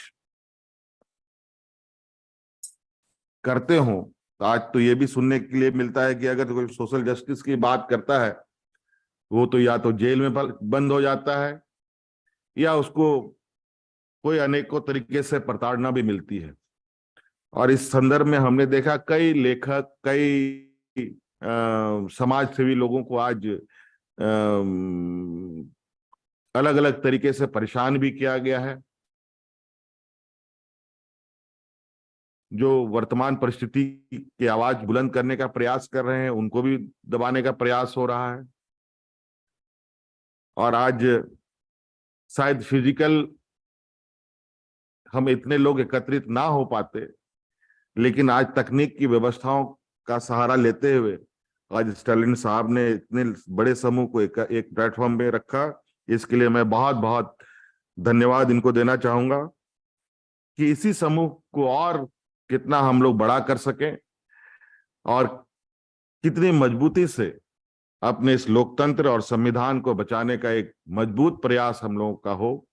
इसके लिए जो सुझाव और जो आइडिया उभर के आएंगे, निश्चित रूप से हम सभी लोग, मैं उसके साथ रहूंगा और इस देश के जो मूल भावना है, जो मूल आत्मा है, उसको कैसे बचाना हो, उसके लिए जो भी संघर्ष करना होगा, उसके लिए हम बतौर झारखंड मुक्ति मोर्चा के रिप्रेजेंटेटिव होने के नाते बिल्कुल मैं आज इस प्लेटफॉर्म के साथ खड़ा हूं और मेरे से काफी बड़े अनुभवी लोग आज इस प्लेटफॉर्म पे हैं। कई दशक, कई वक्त इन लोगों ने देखा है इस देश को बनते बिगड़ते, उतार चढ़ाव। हम लोग न्यू कमर हैं, हम लोग पॉलिटिकल फील्ड के एक न्यू जनरेशन के रूप में खड़े हैं और कहीं ना कहीं इस बात को हम समझ रहे हैं कि वर्तमान राजनीति हमारे आने वाली पीढ़ी के लिए बेहतर भविष्य लेकर नहीं, बल्कि उसको अंधकार में ले जाने का पूरा प्रयास है। आज एक ऐसा हमारे आने वाली पीढ़ी के सामने पर्दा डाला जा रहा है जहां उसको ये समझ में नहीं आ रहा है कि आज उसको नौकरी चाहिए, उसको रोजगार चाहिए, बल्कि आज ऐसा लग रहा है कि लोग एक दूसरे का खून का प्यासा हुए पड़े। हम लोग अभी हाल फिलहाल में त्योहारों का दौर चल रहा है और उन त्योहारों के दौर में कई ऐसी चीजें उभर के आ रही हैं कि जहां हम अलग अलग राज्यों की घटनाओं को लेकर ये कहीं ना कहीं एक सुनियोजित षड्यंत्र है, बिल्कुल स्पष्ट दिखता है। कुछ लोग इसके पीछे लगे हैं जो अपने हिडन एजेंडा को कंप्लीट करने में लगे हैं। लेकिन एनीवे हम लोग मुझे लगता है एक अच्छी शुरुआत है और जितने भी महानुभाव हैं सभी लोगों की बातें जब एक साथ जुड़ के आएंगी तो कुछ ना कुछ बेहतर परिणाम जरूर आएगा। लेकिन हम लोगों ने सोशल जस्टिस पर बहुत जोरदार काम किया है। यूनिवर्सल पेंशन हम लोगों ने यहाँ इम्प्लीमेंट किया।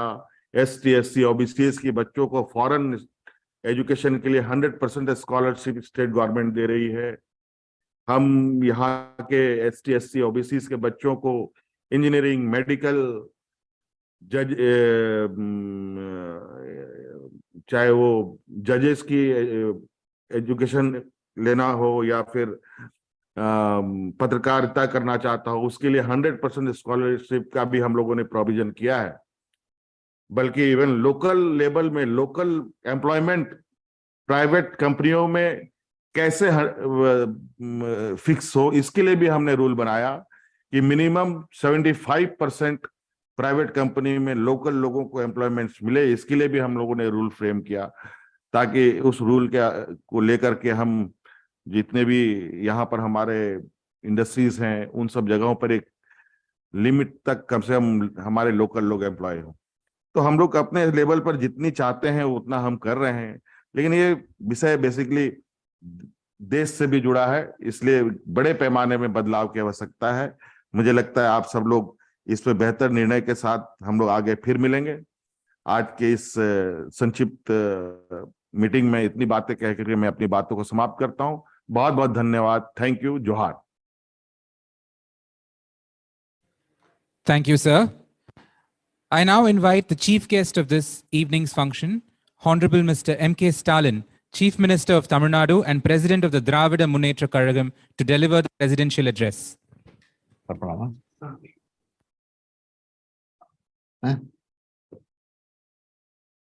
அகில இந்திய சமூக நீதி கூட்டமைப்பு நடத்தும் மாபெரும் முதல் மாநாட்டில் கலந்து கொண்டுள்ள அனைவரையும் வரவேற்று உரையாற்றிய அகில இந்திய பிற்படுத்தப்பட்டோர் கூட்டமைப்பின் தலைவர் ஓய்வு பெற்ற நீதிபதி ஈஸ்வரையா அவர்களே, ராஜஸ்தான் மாநில முதலமைச்சர் மாண்புமிகு அசோக் கெலாட் அவர்களே, ஜார்க்கண்ட் மாநிலத்தினுடைய முதலமைச்சர் மாண்புமிகு ஏமன் சோரன் அவர்களே, பீகார் மாநிலத்தினுடைய துணை முதலமைச்சர் தேஜஸ்வி யாதவ் அவர்களே, ஜம்மு காஷ்மீர் தேசிய மாநாட்டு கட்சியினுடைய தலைவர் ஃபரூக் அப்துல்லா அவர்களே, இந்திய கம்யூனிஸ்ட் கட்சியினுடைய பொதுச் செயலாளர் டி ராஜா அவர்களே, திரிணாமுல் கட்சியைச் சார்ந்த டெரிக் ஓபரேன் அவர்களே, முன்னாள் அமைச்சர் வீரப்ப மொய்லி அவர்களே, தமிழ்நாட்டிலிருந்து பங்கெடுத்திருக்கக்கூடிய மதச்சார்பற்ற முற்போக்கு கூட்டணி கட்சி தலைவர்களான ஐயா ஆசிரியர் அவர்களே, அண்ணன் வைகோ அவர்களே, சகோதரர் தொல் திருமாவளவன் அவர்களே, பேராசிரியர் ஜவஹர்லால் அவர்களே, சகோதரர் ஈஸ்வரன் அவர்களே, சகோதரர் வேல்முருகன் அவர்களே, திராவிட முன்னேற்ற கழகத்தை சார்ந்த நாடாளுமன்ற உறுப்பினர்கள் டி ஆர் பாலு அவர்களே, கனிமொழி அவர்களே, திருச்சி சிவா அவர்களே, ராஜா அவர்களே, வில்சன் உள்ளிட்ட நாடாளுமன்ற உறுப்பினர்களே, காணொலி வாயிலாகவும் நேரிலும் வந்து உரையாற்றி இருக்கக்கூடிய பல்வேறு அரசியல் கட்சி மற்றும் பல்வேறு அமைப்புகளை சார்ந்திருக்கக்கூடிய தோழர்களே, சமூக நீதியில் அக்கறை கொண்ட பெருமக்களை உங்கள் அனைவருக்கு நான் வணக்கம் தெரிவிக்கிறேன். அகில இந்திய சமூக கூட்டமைப்பினுடைய சார்பில் இந்த இணைய வழி கருத்தரங்கை ஏற்பாடு செய்துள்ள கழகத்தின் மாநிலங்களவை உறுப்பினர் மூத்த வழக்கறிஞர் வில்சன் அவர்களுக்கு நான் முதலில் நன்றி தெரிவித்துக் கொள்கிறேன். அரசியல் நடவடிக்கைகளை விட சமூக நீதி நடவடிக்கைகளில் அதிக அக்கறை கொண்டவர் நம்முடைய வழக்கறிஞர் வில்சன் அவர்கள். அதனால்தான் இதனை அகில இந்திய முழுமைக்குமான மாநாடாக இதனை ஒருங்கிணைத்திருக்கிறார். ஒட்டுமொத்த இந்தியாவையும் இணையத்தால் இணைத்துள்ளோம். சமூக நீதி நம்மை எல்லாம் இணைத்துள்ளது. மாநிலத்தின் முதலமைச்சர்கள், அகில இந்திய அரசியல் கட்சி தலைவர்கள், மாநில கட்சியினுடைய தலைவர்கள், நாடாளுமன்ற சட்டமன்ற உறுப்பினர்கள், முன்னாள் நீதியரசர்கள், மூத்த வழக்கறிஞர்கள் இணைந்துள்ளோம். சமூக நீதியை காக்கும் கடமை நமக்குத்தான் இருக்கிறது. அதனால்தான் இணைந்துள்ளோம். The struggle for attainment of social justice is not an issue of a single state. It is not an issue of a set of a few states. It is an issue concerning all states, and it is associated with the structure of Indian society. There might be differences in the degree of problems along caste and class lines in each state, but the core of the issue is the same. That is gross discrimination. Wherever there is discrimination, exclusion, untouchability, slavery, injustice, the medicine that can cure up these poisons is social justice.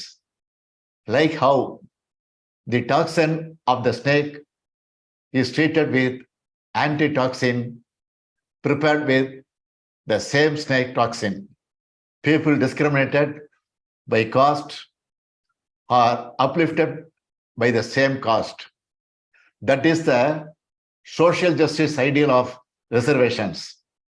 இந்த சமூக நீதி கருத்தியலும் யார் எந்த நோக்கத்துக்காக பயன்படுத்துகிறார் என்பதை பொறுத்து அதன் வெற்றியும் பலனும் இருக்கும்.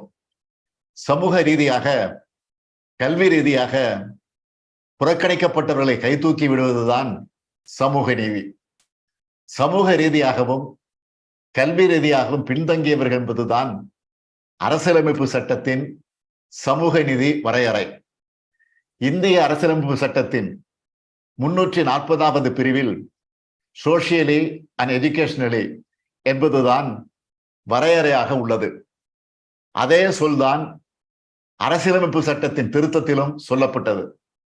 அதாவது சமூக நீதி எனப்படும் இடஒதுக்கீடு என்பதே சமூக ரீதியாகவும் கல்வி ரீதியாகவும் பின்தங்கியவர்களுக்கு தரப்பட வேண்டும் என்பதுதான் இந்திய அரசியலமைப்பு சட்ட வரையறை.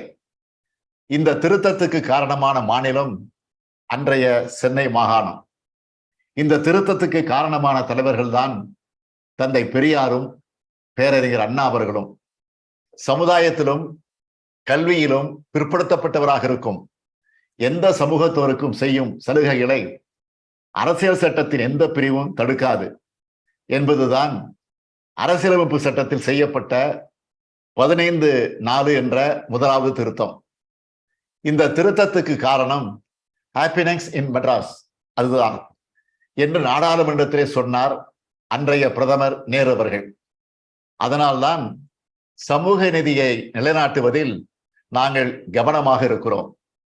சோசியலி அண்ட் எஜுகேஷனலி என்பதில் எக்கனாமிக்லி என்பதை வஞ்சகமாக சேர்த்து விட்டது ஒன்றிய பாஜக அரசு.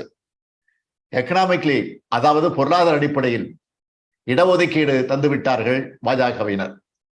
பொருளாதாரம் என்பது நிலையான அளவுகோல் அல்ல. இன்று ஏழையாக இருப்பவர் நாளை பணக்காரர் ஆகலாம். இன்று பணக்காரராக இருப்பவர் நாளையே ஏழை ஆகலாம். பணம் இருப்பதையே ஒருவர் மறைக்கலாம். எனவே இது சரியான அளவுகோல் அல்ல.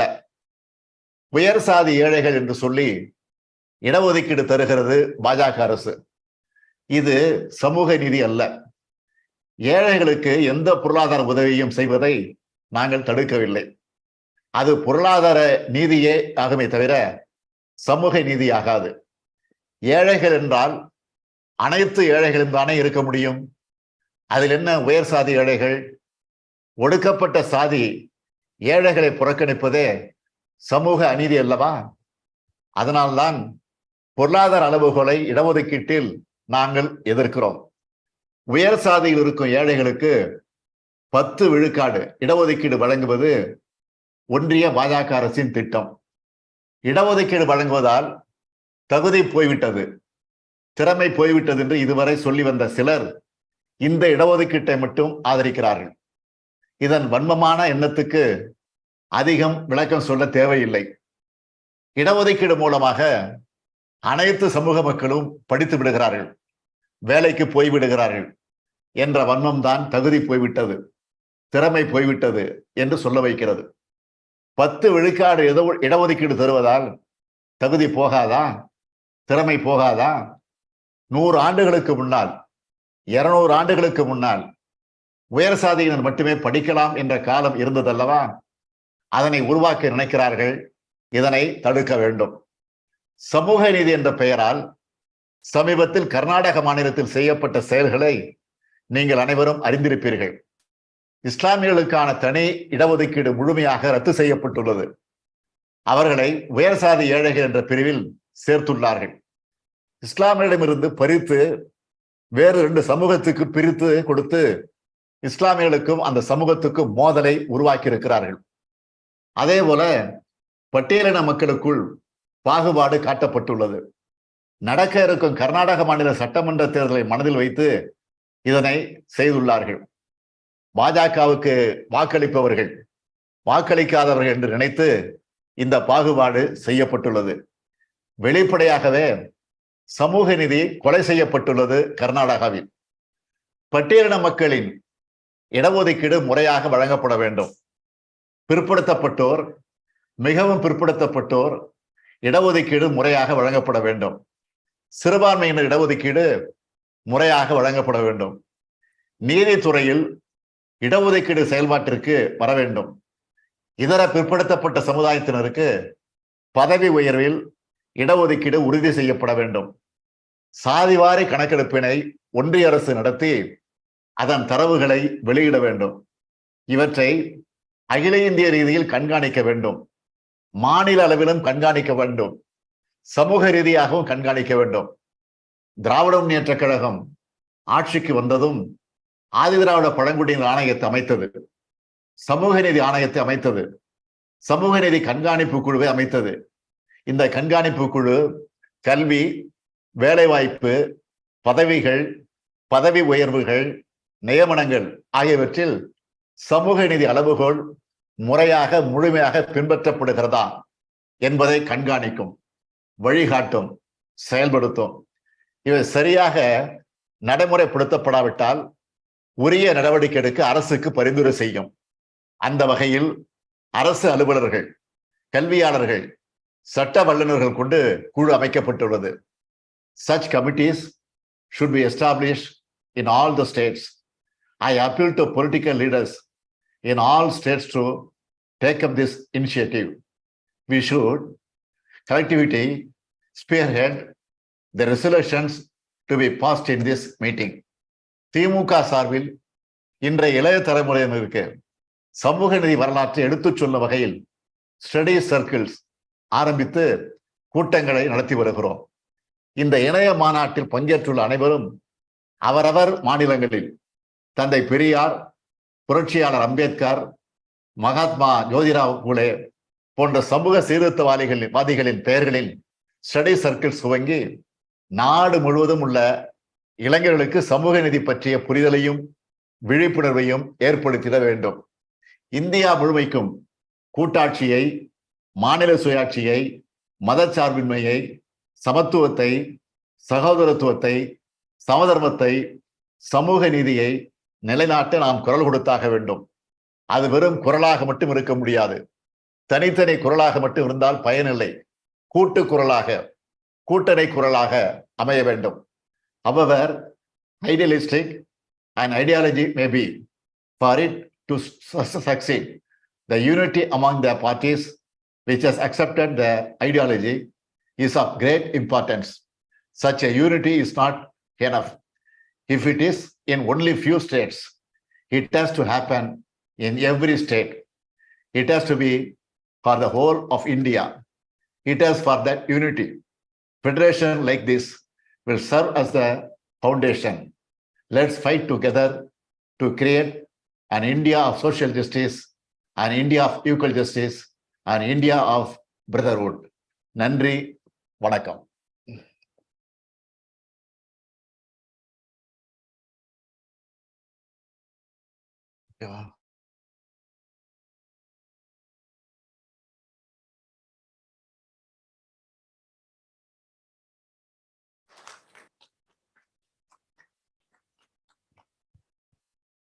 Thank you, sir.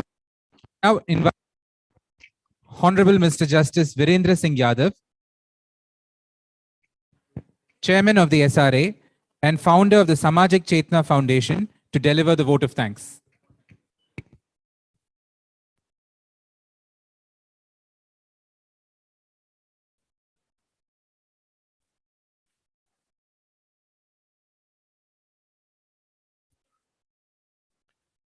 Respected dignitaries, online and off the line, I feel pleasure having an opportunity for vote of thanks to all the esteemed participants in this first national conference of All India Federation for Social Justice on taking forward the struggle for social justice and joint national program for social justice movement. I would like to thank Honorable Thiru M.K. Stalin, the Chief Minister of Tamil Nadu, for the ideology of formation of All India Federation for Social Justice. I will further like to thanks to Honorable Justice V. Aishwarya, who delivered the welcome address and the valuable views, and who is the convener of Social Revolution Alliance also. I will like to thank all the participants and delivering their valuable views. Honorable Mr. B.N. Wagh, Honorable Mr. G.K. Karunanidhi, Honorable Mr.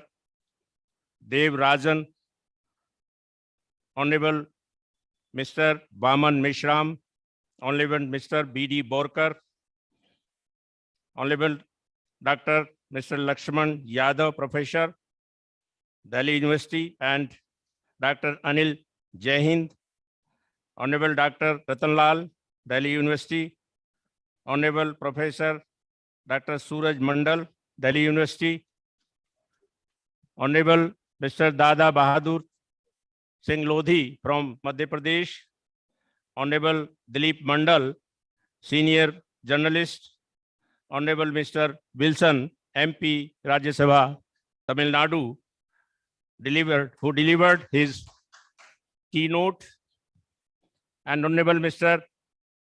Derek O'Brien, Member Parliament, Honorable Mr. Chhagan Bhujbal, Honorable Mr. E.T.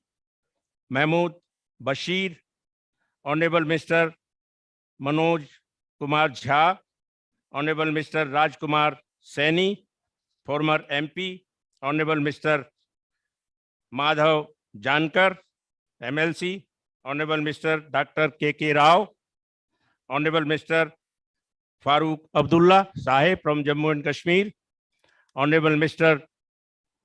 Sanjay Singh, MP, Honorable Mr. Sitaram Yechuri, Honorable Mr. D. Raja, Honorable Mr. Tejasvi Yadav, Deputy Chairman, Deputy CM of Bihar, Honorable Mr. Akhilesh Yadav, National President of Samajwadi Party, Honorable Mr.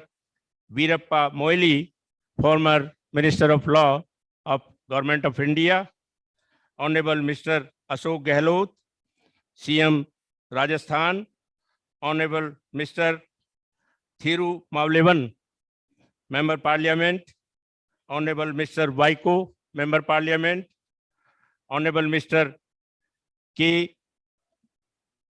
Veeramani ji, Honorable Mr. Hemant Soren ji, CM Jharkhand, and the audience and the organizers of this event, the staff and the officers and the team of Mr. P. Wilson, who successfully managed the event with no problem, no hurdle. It is appreciable to Mr. Wilson.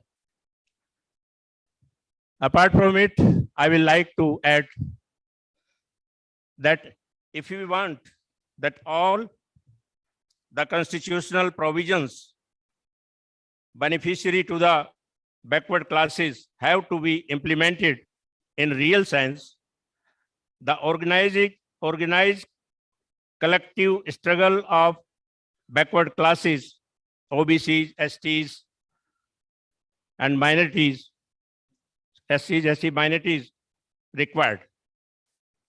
The Bhim Raj for social justice, economic equality based on Sankhyaatmak Bhagidari in lieu of so-called Ram Raj is the foremost requirement of this country. It may only be achieved thereby infusing many amongst the organized of social justice of India.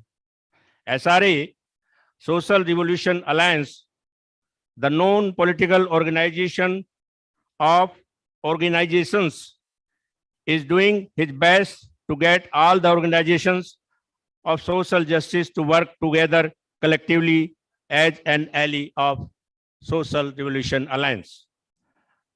the formation of All India Federation of Social Justice shall bring together all like-minded leaders of political parties, activists, and members of civil society across the nation to work jointly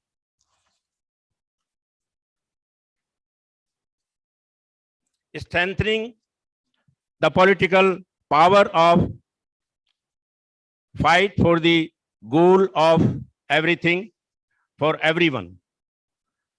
The motto of special justice, it will prove a milestone to accelerate awareness amongst the voters to choose and elect rulers only amongst the Bahujan Mool Nivasis, who are supposed to support the concept of Sankhyaatmak Bhagidari, proportionate distribution, involvement in the entire sources of the country under the slogan of Jiski Jitni Sankhya Bhari, Uski Utni Hissedari. Thanks and regard to all of you.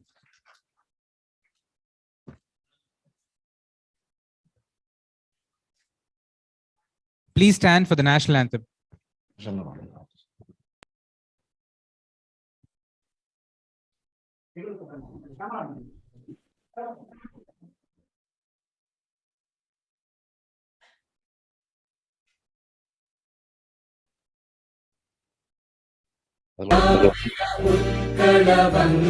गण अधिनायक जय हे भारत भाग्य विधाता पंजाब सिंध गुजरात मराठा द्राविड उत्कल बंगा विंध्य हिमाचल यमुना गंगा उच्चल जलधि तरंगा तव शुभ नामे जागे तव शुभ आशीष मांगे गाहे तव जय गाथा जन गण मंगलदायक जय हे भारत भाग्य विधाता जय हे जय हे जय हे जय जय जय जय हे